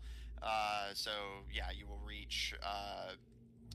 basically, you can push to get your army to Darkrise by nightfall, and just rest in Darkrise itself, or you can just rest on either side of the peninsula and make sure you cross at dusk and dawn, respectively. Does it make much of a difference? It basically would add a day of travel if you don't stop in Darkrise, but obviously your troops... we shall stop in Darkrise. Okay.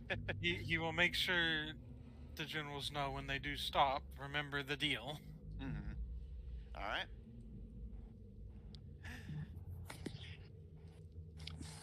Making your way out to the coastline, you have everyone stop and rest as you focus on studying the tide, waiting for the land bridge to open. As dusk begins to settle, you see the tides beginning to pull back, so you call the army to your side and begin to march them over it. As you make your way across and cross back into the Frappe jungle, your troops spend the better part of the sunset and ensuing nightfall to... Oh, Caleb just lost power. All right, we'll give him a moment. In the meanwhile, sounds like they might have went out too. Austin, you still good?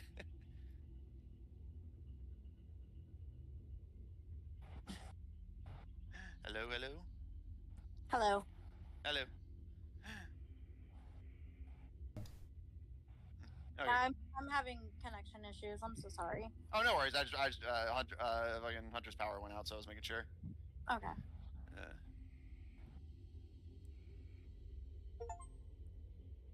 In the meanwhile, since Caleb's just going to be heading back to Rosewick, that will occupy him for the next 2 in-game days. So I'll take this moment to ask if either of you have anything your characters would do over those next couple days. I would mostly be hanging around Aggie, maybe like talking about who we think is going to be at the ball, what's the ball going to be like, that kind of stuff. Okay. Speculation, getting drunk, All right. hanging out with my girlfriend, Mm-hmm. Zephyr, I anything deserve from a you? good time.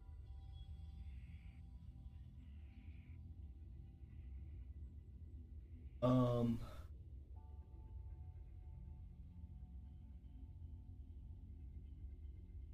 Okay, if not, I was just checking. I'm just trying to think what to do. What can he do? Kill, murder, steal. Most likely steal. But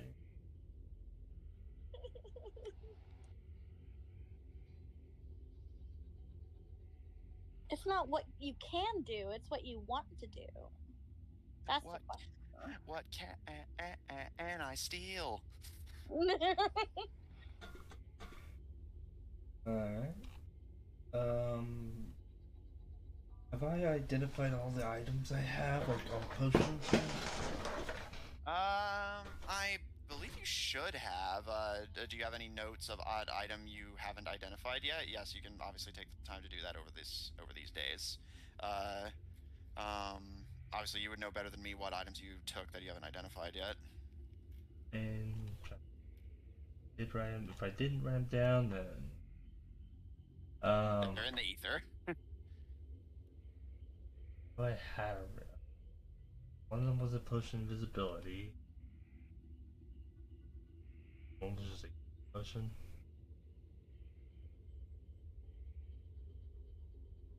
And I don't recall you having anything else, but again, you would know better than me.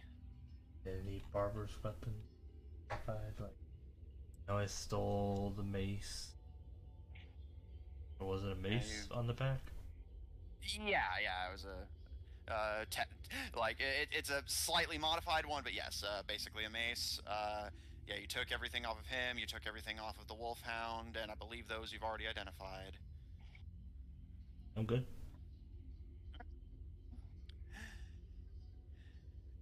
And while we wait for Caleb to return, Lucian, as you inquire with Agnes about any suspects you have for the ball, she does indulge you with what little she knows. I asked Ray to do most of the planning for that. I'm not really one for all these kind of fancy to-dos. But from what she says, she kind of sips her drink as she kind of thinks it over. She's thinking that, well, obviously the Concord's going to be there. Do you think all of them are going to be there? Like my brother, maybe? Maybe. It's hard to tell. You hear me? Yes, a little muffled, but yes. I have to use my phone. No worries. We're doing a scene with Lucian and Agnes right now. If your Wi-Fi comes back by the end of that, we can switch over. If not, then we'll just continue. Okay. Yeah, she kind of mulls it over and. Well, my thinking is, my main thing is if the Kalum imposter comes, maybe he will come too, and then like that continues another thought, like will he bring our parents, or like I just like have like this fear that he's gonna like show up with them and it's gonna be weird. Maybe, but I mean, it's not like we can't go. We've sent word to. I'd love to go. I cannot wait to show off my dress. But like, like there's just like that nagging, fear of like, this is like the Concord is like holding this whole thing, right? Yep. And If I can see it, then I know everyone else around here can. That's making a statement. Other than us in the Alliance, everyone's either with the Concord or waiting to see who's going to come out on top. We don't really have a lot of allies to the east. And if what you've said is true, a lot of who would be our allies are against us. The fact that the Concord's holding this means we don't have a choice but to negotiate on their terms.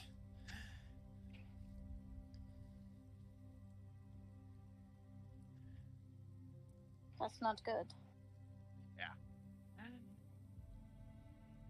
She runs a hand through her hair and kind of considers.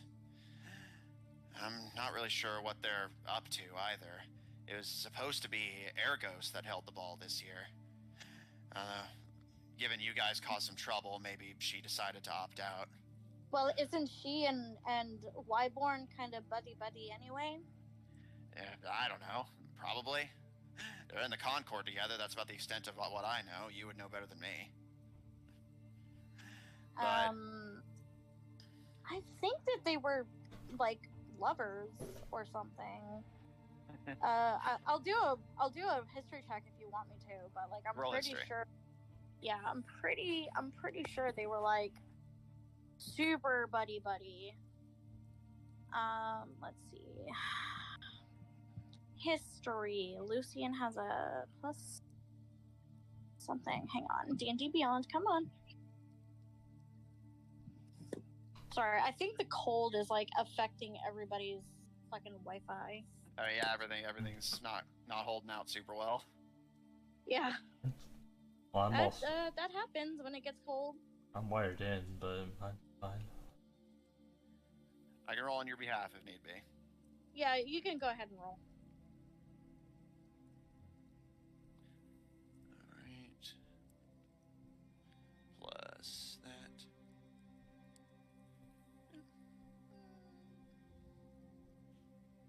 Yeah, okay. You have to think for a moment, but yes, you do recall Ergos is in love with Wyborn, but you don't know Wyborn well enough to know if they're actually lovers or if Wyborn's not really interested. Right, and but you do know for sure that Ergos is in love with her. Right, but from what I remember from when we last saw them together, I feel like I did like an insight check, and it didn't feel like to me like it was like too much requited. Yeah, that's what I'm saying. Like, you have no way of knowing for sure if it's requited or not. You guys are just pretty sure it's not. All you know about them objectively is that Ergos is really close and in love with her, and Wyborn has been being given lavish gifts of territory and resources by Ergos ever since the kingdom came into existence. Right. So I'll say to Aggie, well, it's kind of stands to reason to me because Ergos is super in love with Wyborn. I mean, I think she's supposed to be super pretty, but I mean, she's okay, but I mean, that's kind of visibly snorts. You're much more beautiful to me. Anyways. I figured that was kind of an unspoken step too, Lou. Lucian just laughs awkwardly. But from what I was seeing, because I saw them together, I don't think that Wyborn likes her for the reasons that she wants her to like her. Ergos is giving her all of these fancy dancy gifts and doing all of these things for her, and I don't know, it just kind of seems like I don't know, I just don't know if Wyborn actually likes her like that. Well, if that little elf girl's decided to stake her heart out for that witch, that's on her. My main worry is if Ray's right, and she's usually right, everyone we're up against is going to be there, and word's probably going to start spreading of what we did here. I doubt they're going to be too thrilled. Maybe if we're lucky, they'll just fight us out in the open, but Ray says that's not very likely. Yeah, I don't think that it's going to go over well with a lot of people, but, I just don't think that the Concord is going to be too happy about like one of their members being dead again. Well, we were hoping to strike a blow. I guess all we can do now is wait to see how they react. It's like a fist fight like that. You can't just go in swinging all the time. You gotta wait and see what they're gonna do next so you don't get sucker punched. But Yeah, that just kind of went over my head, but I kind of think I understand. it's not all bad. At least from what I hear, the place that Wyborn's hosting the party is pretty nice. But like, I believe it was given to her by the Concord, which means that there could be like tons of traps and stuff, right? Yeah, probably, but you guys have been through worse. Well, it's not us I'm worried about, Aggie. It's the other innocent royalty and blue blood that I'm worried about that aren't used to it. There. She thinks for a moment and kind of pushing her thumbs together in thought. Well, we just have to hope that everyone remembers what happened at the last ball, knows who the Concord is and what kind of people they are. We don't have a choice, though. If we don't go, that's as good as surrendering. And we can't exactly force her to move where she's hosting it. So none of us really have a choice but to just walk into the trap and hope we can walk back out.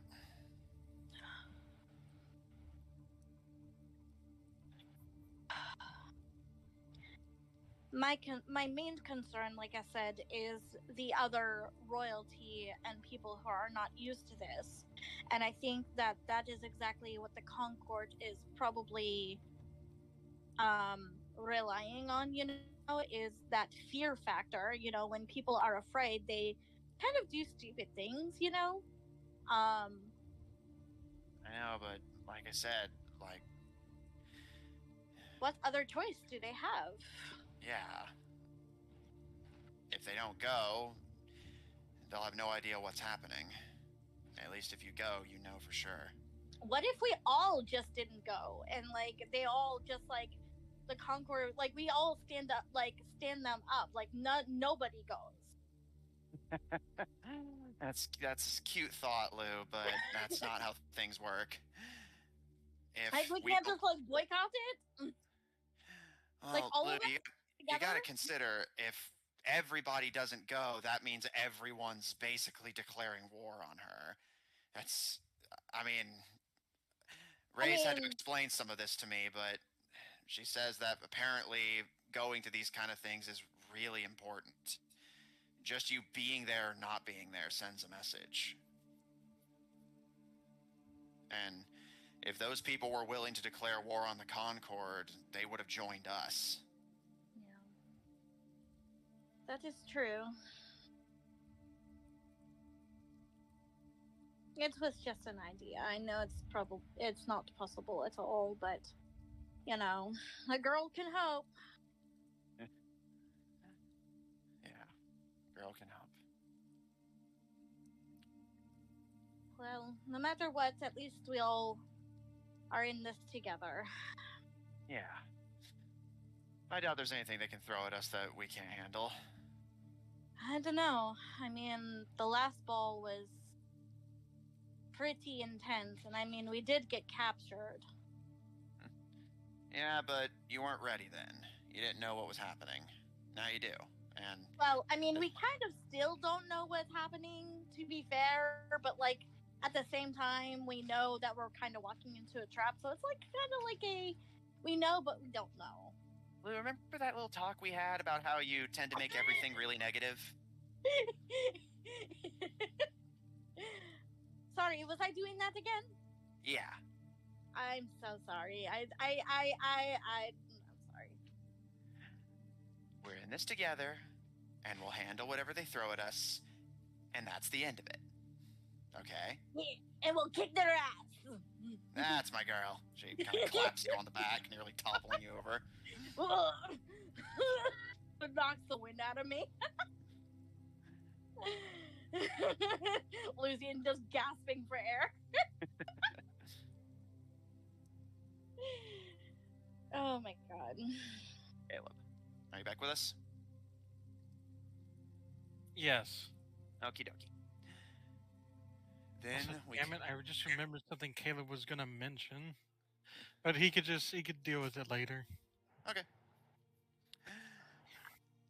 He'll just send message with whoever he's gonna send to try to make sure Tabedra gets its cut. Yeah. All right. Making your way to the coast. Once the tide ebbs away, you make your way into the jungle and cut your way south through the night. Eventually, at early nightfall, your troops grumbling slightly about being forced to trek through the jungle in the dark, you eventually reach the settlement of Darkrise. You can see the usual hustle and bustle of it all. A few people recognize you and greet you. They're a little unsettled at the presence of the Tibadrians, and you notice quite a few people are kind of visibly pausing, like they're waiting to see if you're actually going to start attacking them before they go back about their business. While they're a very Caleb- welcoming bunch, they're not foolish. Yeah, Caleb will make sure will make sure that his thieves know that. He'll make sure that his thieves know that as part of their whole deal, don't raid Darkrise and all that. We should already have plenty from Toradana itself, am I right? You can see that the Tibadrians actually do genuinely seem to concede that point, and a few of them are already going off into Darkrise to spend their loot tonight before you even reach Rosewick. Is the guy that Caleb dealt with around? Yes. You see that pretty much the moment you arrived, a few people ran off into the city, and as you're like sending off the troops and reminding them to not cause any trouble, you can see the large man approach you and give you a warm smile. Welcome back to Darkrise, my friend. It is good to be back. I don't know if news has traveled to you of what has transpired. Nothing but rumors. I suppose you can turn rumor into fact? Well, what You can rumors see at have this you point his heard? wife joins them. What rumors did you hear? The governor's dead. I can confirm that to be true. Still with that hilt on his hip. He gives a smile at that, and his wife, kind of putting her hands on his arm, looks to you. And your friends, are they safe? Yes, they're just a little bit behind, dealing with other things. I wanted to Always make busy, sure- aren't you? Yep, I wanted to make sure to get this rowdy bunch back home before they cause too much of a mess. Looking back at his, which of his Tibetans haven't dispersed yet. Yeah, which most of them are just already drinking, finding people to spend the night with. They have a fair amount to spend right now, so that should be good for any merchants you have in your town. Well, then I suppose we picked a good time to rebuild. I did see some smoke in the distance while marching to Toradana. Was there a fire here? Yeah, a fire started in the forest. We're not sure what started it, but it spread to the outskirts of the city. We managed to get it under control. Luckily, the damage was minimal, although our home took a little bit of damage in it. It is unfortunate. If Darkrise needs any resources to make any repairs, let me know and I will see what I can do. Background noise loose. Really? What are you hearing? Like It's like a that's me. fucking tornado. I just turned on my fan. I'm sorry. Yeah, whenever you're not talking, just.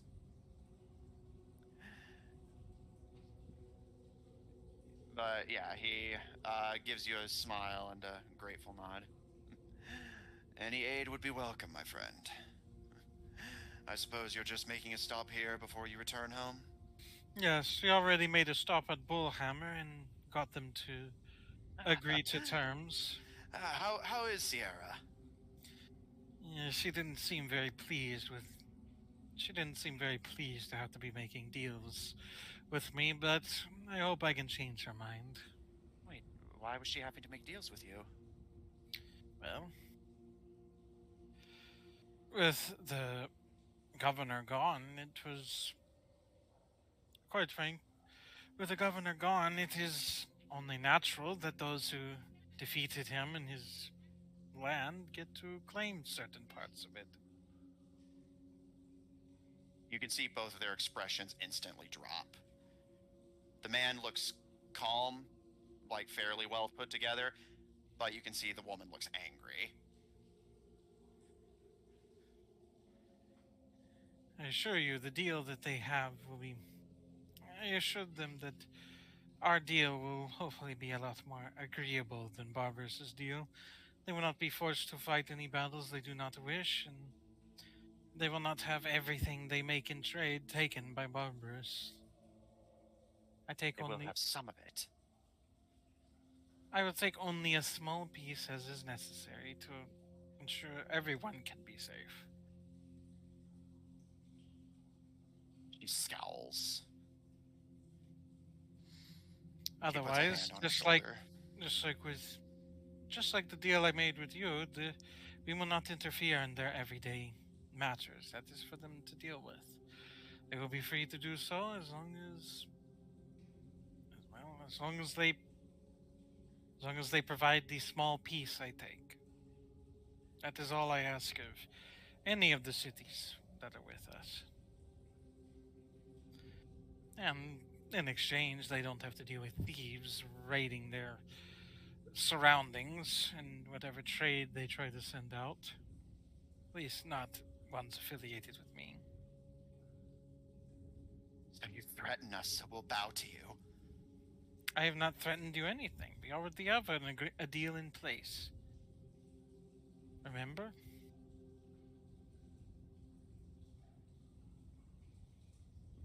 You allow us to pass through as we need, and we don't bother you. You said nothing about taking things that belong to us. I did not take Darkrise. I've taken Bullhammer.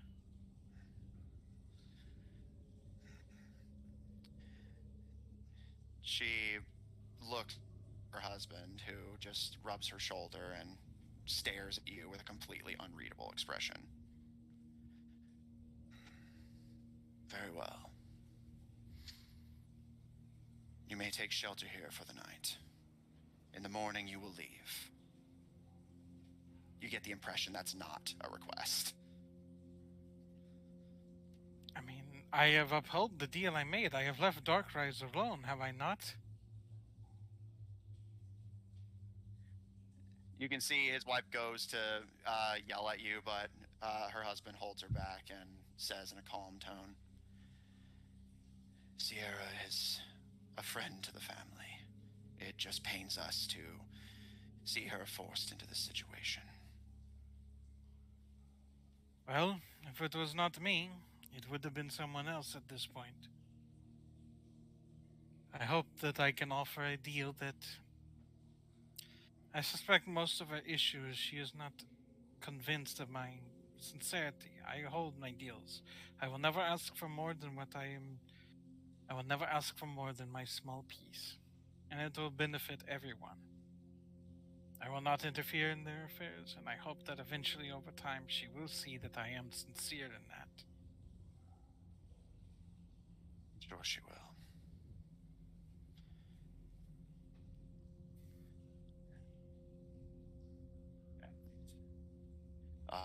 Darkrise. Are we free then? My deal still stands. I will not interfere in your affairs. We will not interfere in your affairs. And I will. And I already know how I can assure that my thieves will not bother anyone who leaves your town. Any caravans or whatever you have leaving your town on a regular basis. I will simply tell my troops that they are flying. If they have our colors, they are to be left alone. And like I said, I will not interfere in Darkrise's affairs. And same as Bullhammer, I will never ask your people to fight any battles they do not wish to fight. The most I would do in Bullhammer is the same I would do anywhere else. I will put an offer, and anyone who wishes to take it may take it. But I will not force anyone to fight battles they do not wish to fight.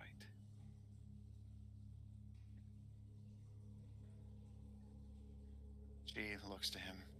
Grisha, we can't just... It's fine, Kali. Very well.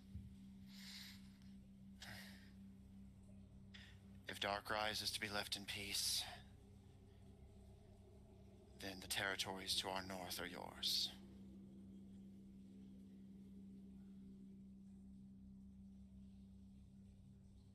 I'm glad we could agree. He just turns and walks away without a word. She scowls at you before following.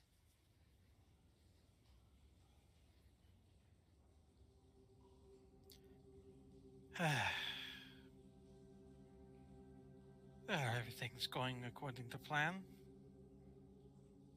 Caleb will just walk and just ensure his troops are upholding the deal. Yeah, make sure everything's on the up and up. Fair enough. For my reference, do you wish to stay in the city or just set up camp outside of it? They seem quite intent on... Well, it might be a big... I guess we'll set up a camp outside. Basically, people can go in and do whatever business they wish to do, but to try not to overwhelm the town with a whole, 350 people, we will set up camp outside. Fair enough. All right.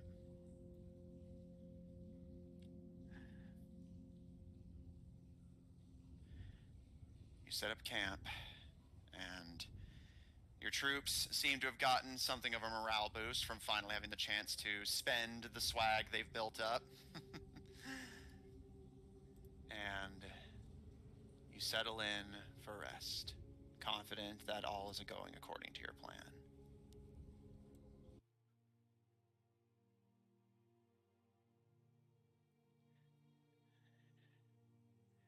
You will have to leave early tomorrow in order to get to Badger Farms before the tide rolls in. But yeah, as long as you get up early, you can easily do that. I've already... We shall do that. Okay. And yeah, I've already... And then from there, we will go straight back to Rosewick, and Caleb will start putting in the post-Barbarous War, what do they call it, stance, into effect. And he will discuss with his advisors how to best incorporate their new holdings. Okay. And all that. He'll get into details on that whenever he's talking with them. All right. Easily done. I've already gone over with the others what they'll be doing in that interim time. So you reach Rosewick on the 11th day of Velet. The weather is currently getting fairly warm, where you're starting to get into the warmer days. Again, as warm as Yav ever gets anyway.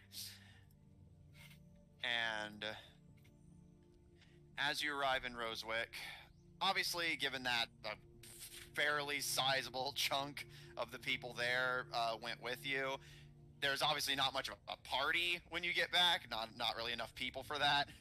But you do see that those who do remain welcome the Tebadrins back enthusiastically. And Goody, as you guys enter the city, strides up to you with a smile on his face.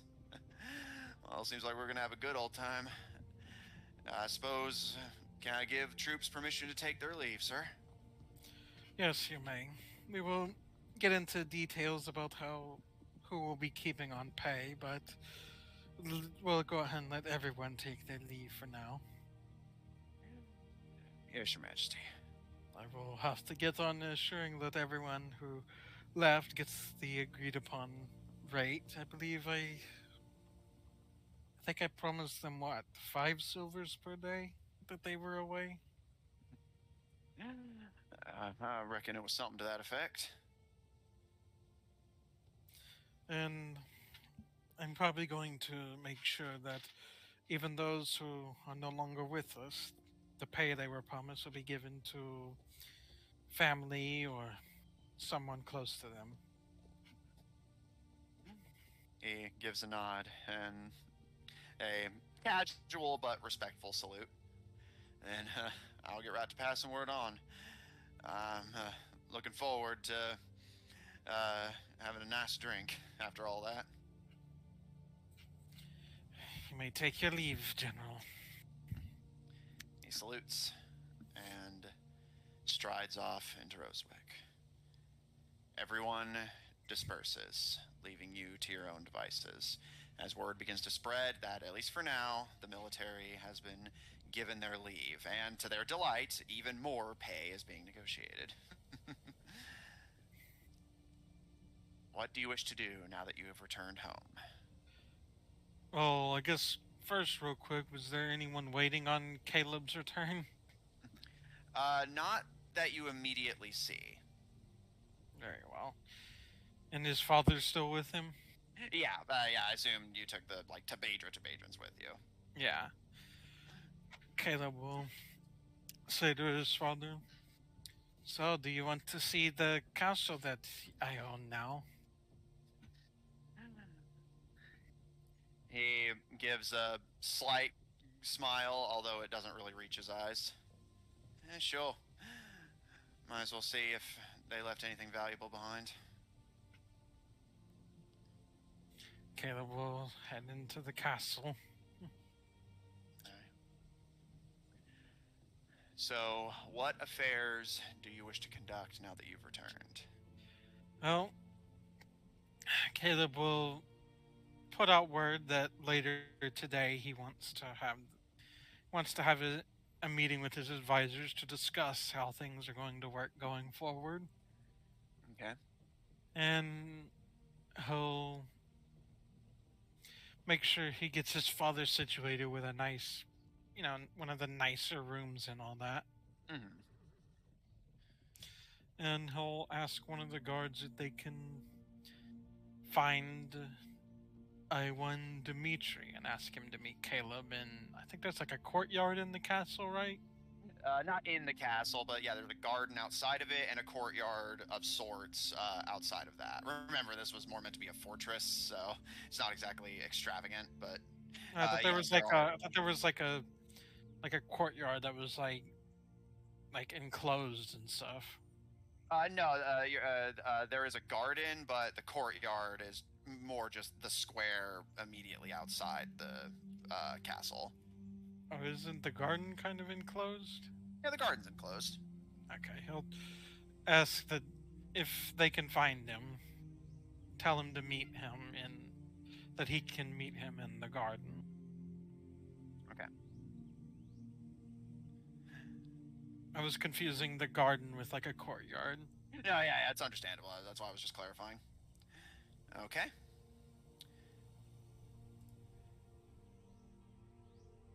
As you let word spread that you have returned and you're interested in having a meeting with your advisors, And that'll be for later today. you also spread word that you are awaiting a meeting with one Dmitry Dragoslav. Well, like he'll specifically tell the guard if you can find him. Tell him. I got it, don't worry. Not like spreading word or anything. Just like, hey, if you find him, make sure to give him this message for me. And Caleb will just wait in the garden. Right. Just And taking for my it reference, do you keep your father with you for this, or are you just letting him kind of do whatever he wants as long as he doesn't break the quarantine? Yeah, he can. Basically, he has. Basically, he has the whole castle. Basically, he can do whatever he wants in there. Okay. He wants to go down into the wine cellar and drink. He can do that. All right. In that case,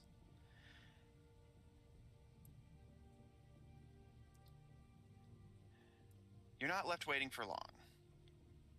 You're not sure if the guards actually found him or if he just found you first, but either way, you do see a familiar head of hair creep into the garden, looking, kind of feeling his way around. Caleb will go over to him. It's good to see you again. He perks his head up at the sound of your voice and Yeah, Caleb will smiles. take his hand to guide him. Good to see you too. Are you all right? How did it go? Went about as well as could be expected. In fact, better, I'd say. Oh, that's great. There was like over 1,000 of them, only a couple hundred of us, and yet we took it with minimal losses, surprisingly. Well, we're Tibetans. We're used to being scrappy. Caleb will indicate for him to sit. Or like kind of, well, you know what I mean, like I get you. he'll, Don't worry. like, I assume. like however he can indicate that to Yeah, him. you don't have his method. I get you. As you help him find a seat, he sits across from you and Then- clasping his well, hands I was together. gonna say whenever he sits, Caleb just sits in his lap, just gives him a hug like that. He returns it and kind of resting his head on your shoulder. Is it too much to hope that you're actually here to stay? I could stay for a bit, but I'm going to have to leave for this ball thing.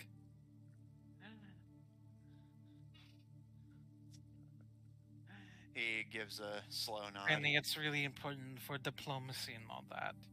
And they gotta meet with advisors to talk about how we're going to bring Bullhammer and all that into the Badrian's fold and all that.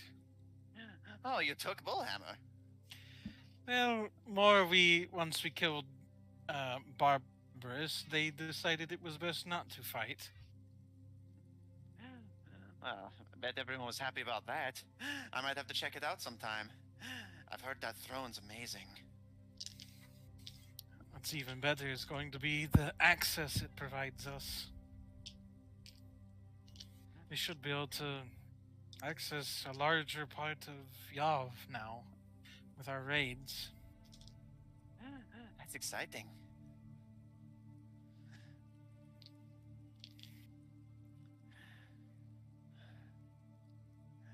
Well, what's the first thing you want to do now that you're back?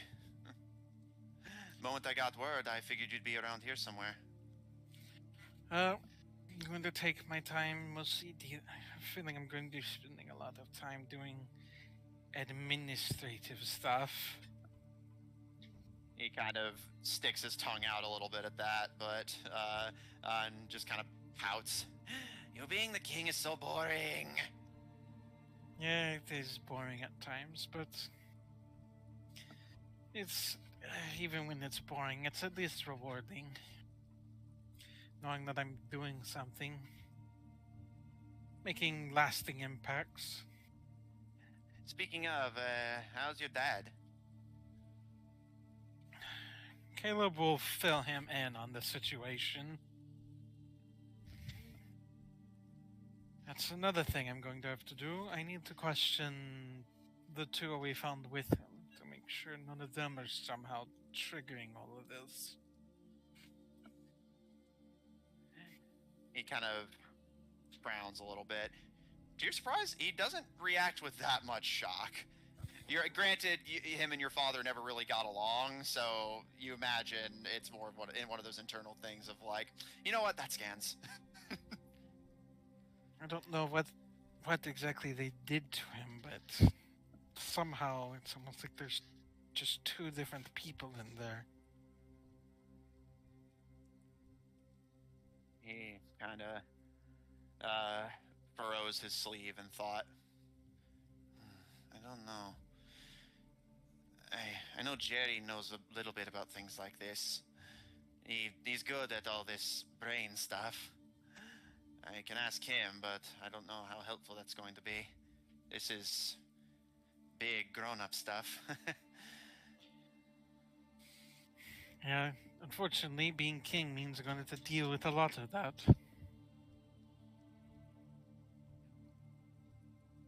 He kind of gives a small nod.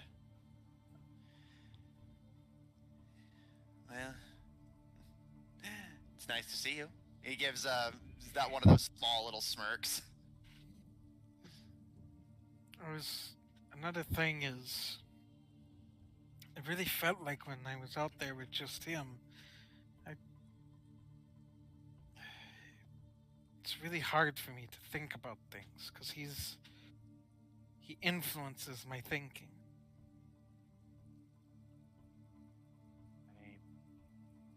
It's hard for me to ignore that whenever it's just him around. He is my That's father, what it's like for him. possibly. I don't know. I never had anyone in my life like him, so I wouldn't really know. But if I had parents, I thought he had parents. he's mentioned that, like, remember they died when he was fairly young, and he's not particularly close with them. Oh, okay. If I had anyone like that, I imagine I'd probably worry a lot about what they think too. But yeah, I don't know. I'm not really much for people, you know. I may have, and I mentioned it because I may have to have him come with me on this whole ball thing, but Is that a good I'm more- idea? see, that's the thing, is I don't know because he can influence my decision. Like, oh, this. Well, I was more I- talking about the fact that he sometimes goes insane and kills people, but yeah, that too. I'm hoping by keeping him away from the possible ones who are setting him off, I hope he won't do it. But at the end of the day, you're right. I don't know what sets it off. It could be someone's influence. It could not be. But it's like if I keep him here, I know my father. I would not trust any of these guards to be successful at keeping him here. But then at that point, he could wind up going to the ball already, this time fully programmed immediately. Well, he kind of thinks for a minute, and well, I guess that means you have two options. You can take him with you and hope that he doesn't go crazy right there in the middle of the ball in front of everyone, or you can keep him here, hope that he doesn't go crazy, and hope that those of us here can at least slow him down long enough to make sure he can't get there and mess things up for you. I know at least enough nobility now to know that it's not going to look good for you. If you protect him, then everyone's going to know, and everyone's going to ask questions that you might not be able to answer, that you can't answer. And if you don't protect him, then, you know.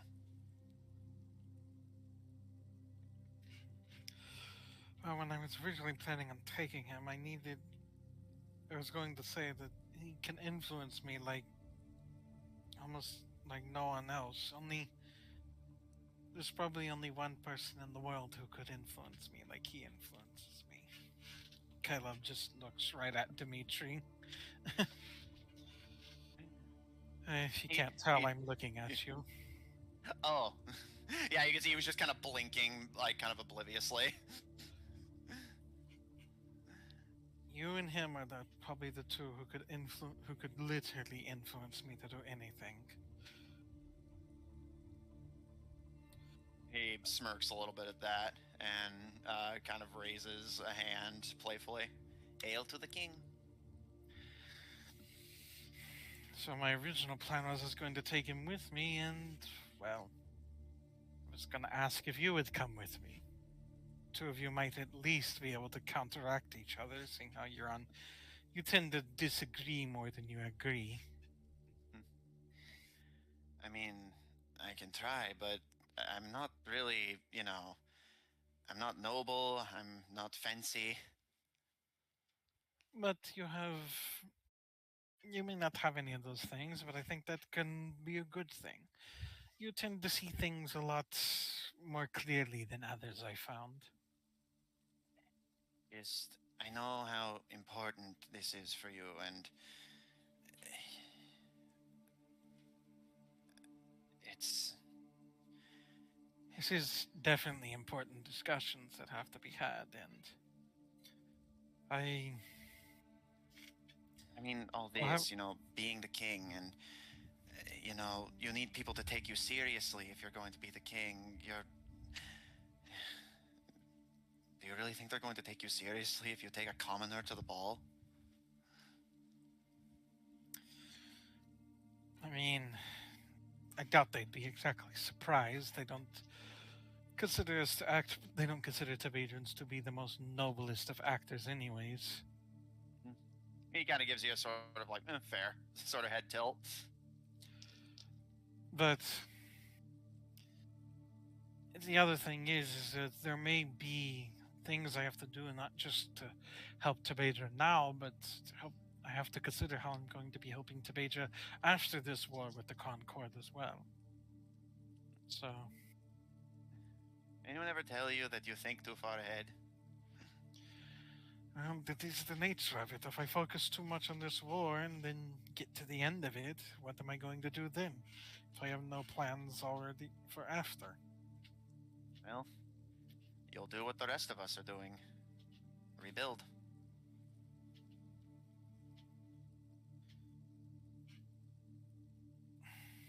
I don't know. We'll see what is best to do. I just wanted... But I want you to know, no matter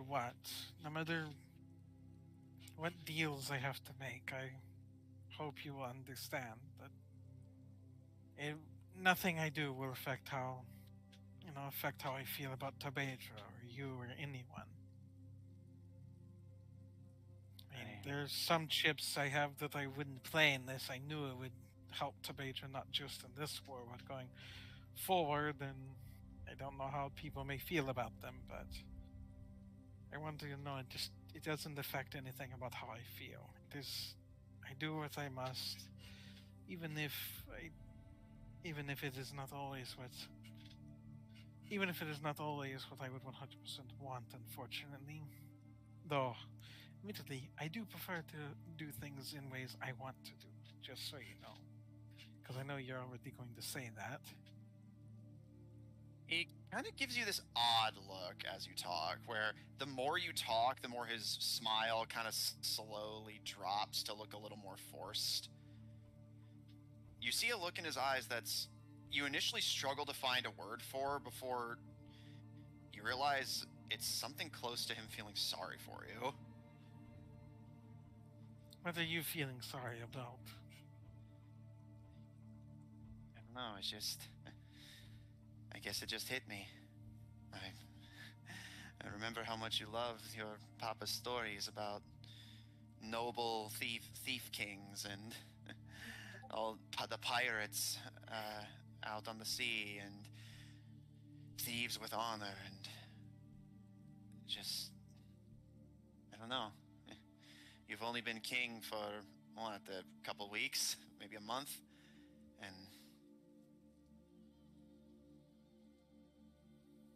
And what? I don't know, You're I going guess to I say always thought that... Yeah, I always sound like a king already? Yeah. Fortunately, I hate it. I hate having to do this, but things think are you're the way wrong. they are right now. I don't think you hate it. I think you really enjoy it. And that's that's what surprises me. I like what I know I'm working towards. I have to play a certain game. Luckily, I have a long time to play the game, but I have a goal that I want for Tabeja when I'm on my way out. I want Tabeja to be a certain way on my way out.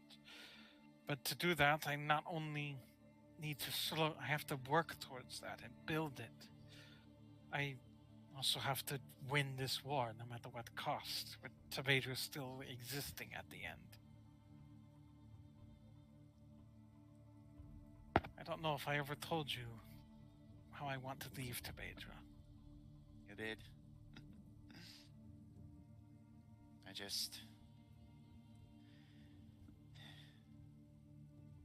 I just wish you gave yourself the chance to be you rather than the king, at least for a little while. Well, that's why I called you here, while I have time. Being with you is what Caleb wants to do right now, not what the king wants to do right now. He does give a small smile at that and puts his arm around you and Caleb would kind just of- lay his head on like his shoulder or something. and he thinks for a moment before. Let me ask you, if you really want to do it this way, are you going to listen to me? If I tell you that you need to not do something even if you know it would make the Bader better, because I don't care what happens to the Badra. Caleb, I care about what happens to you. And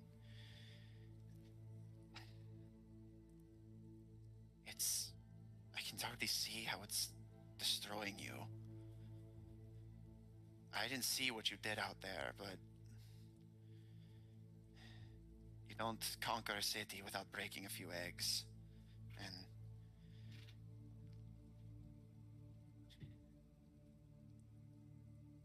I just don't want to see it destroy you. That's why I want you around. You remind me of who I am. My father, he pushes me to do things that are best for being a king. I hope you can push me to do things that are best for being Caleb. Alright, I'll try, but just I do promise you'll listen. I will listen to you. I do have unfortunate news to tell you. If you do go to the ball, don't freak out, but you're gonna have to clean up a little bit. I've already accepted that.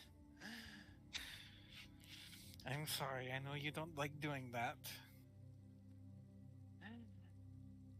See, it's sapping your spirit being the king. But you can see this time it's a little more playful. And I do concern myself. That's why there's one ship I wouldn't play unless it was for a lot. It doesn't.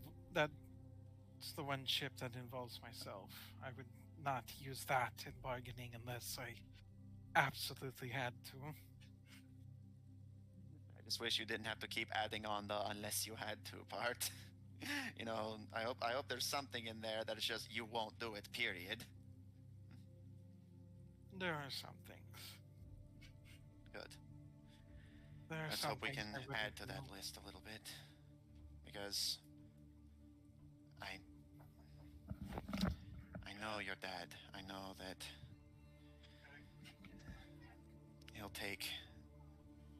he'll risk anything for this place. For you, for himself.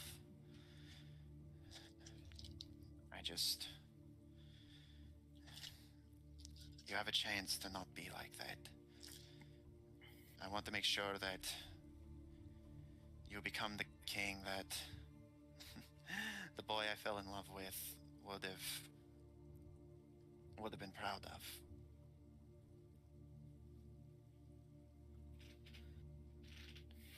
He kind of fidgets a little bit. You know from experience he's not really normally comfortable with these kind of intense emotions, but he's bearing with it for you. That's... The king always has to have plenty of advisors. I have ones who advise me on the cities, and I have my father who seems to think he's advising me on being a king, and then you advising me on how to be a person. I got a lot of advice. Good. Let's just hope you take some of it. I know how stubborn your ass can be. He puts a hand on your head and kind of fuzzles your hair.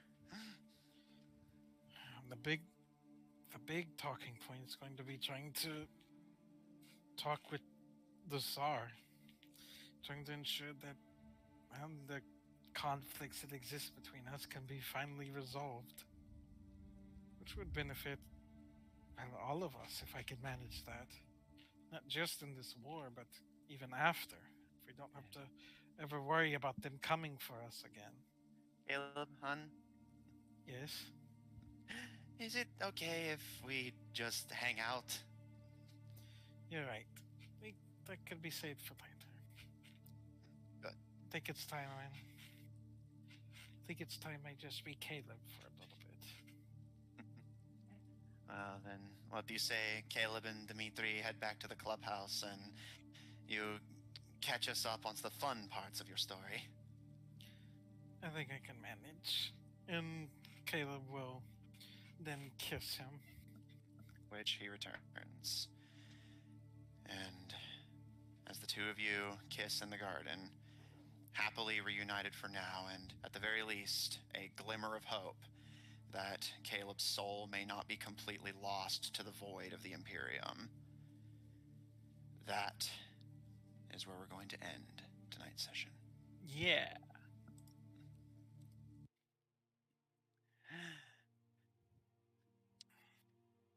Check out our website at officiald5hub.info. Down for maintenance at the moment, but soon to be resurrected from the grave, like a filthy necromancer that is getting ready to partay. Also, oh yeah, I was meaning to ask, how long till the ball? You currently have. Sorry, I have a lot of documents pulled up. I had to get all my Tabadra notes up, all my Bullhammer notes up. It was a lot. You have. Where are you? Sorry. Okay, that's what I thought. Just want to make sure. You have 10 days. All right, and it takes what, 2 days to get there by the ship we have? Yeah. So yeah, if they're able to get the ship back to Badger Farms, yeah, you could, in theory, wait here for about a week, and then a day out to Badger Farms, then 2 days to the ball. So yeah, you got about a week to hang out. Fair enough. It should hopefully be enough time to get everything situated enough to go off to the ball. And hopefully the ball will give some time for the changes to really ruminate and take effect. If you want, join our official D5 Discord server if you want to hang out with us directly. I'll be posting that link after the stream concludes. Check out our Patreon. That link will be sent as well. Our Ko-fi at kofi.com/oddtornadoproductions. Check out our Twitter at twitter.com/tornadoodd, TNO capitalized, if you want to get immediate updates whenever we go live, as well as updates on everything else we're doing. If you want to see more of this party, plus or minus a few, tune in Mondays at 7 o'clock Central Daylight Time. Although we are going to be shifting to Thursdays for the foreseeable future, at least for the next few streams. So for the next while, tune in Thursday at 7 o'clock Central Daylight Time for our original Monday game, Under Locks and Keys, featuring a party of globe-trotting treasure hunters assembling the artifacts of the gods in a race against technology-worshipping cultists. Our final arc is going to be starting soon, so be sure to catch that if you want to see how it all ends. For our audio listeners, catch us live on Tuesdays at 7 o'clock Central Daylight Time on twitch.tv/Odd Tornado Productions, or on our YouTube channel if you want to catch up on anything we may have missed. Other than that, check out our Tumblr, Odd Tornado Productions Official, to get updates on this and everything else we're working on. And I believe that mostly covers everything. Thanks everyone at the tables for what you're playing. Thanks everyone at home for what you're watching. And we'll see you all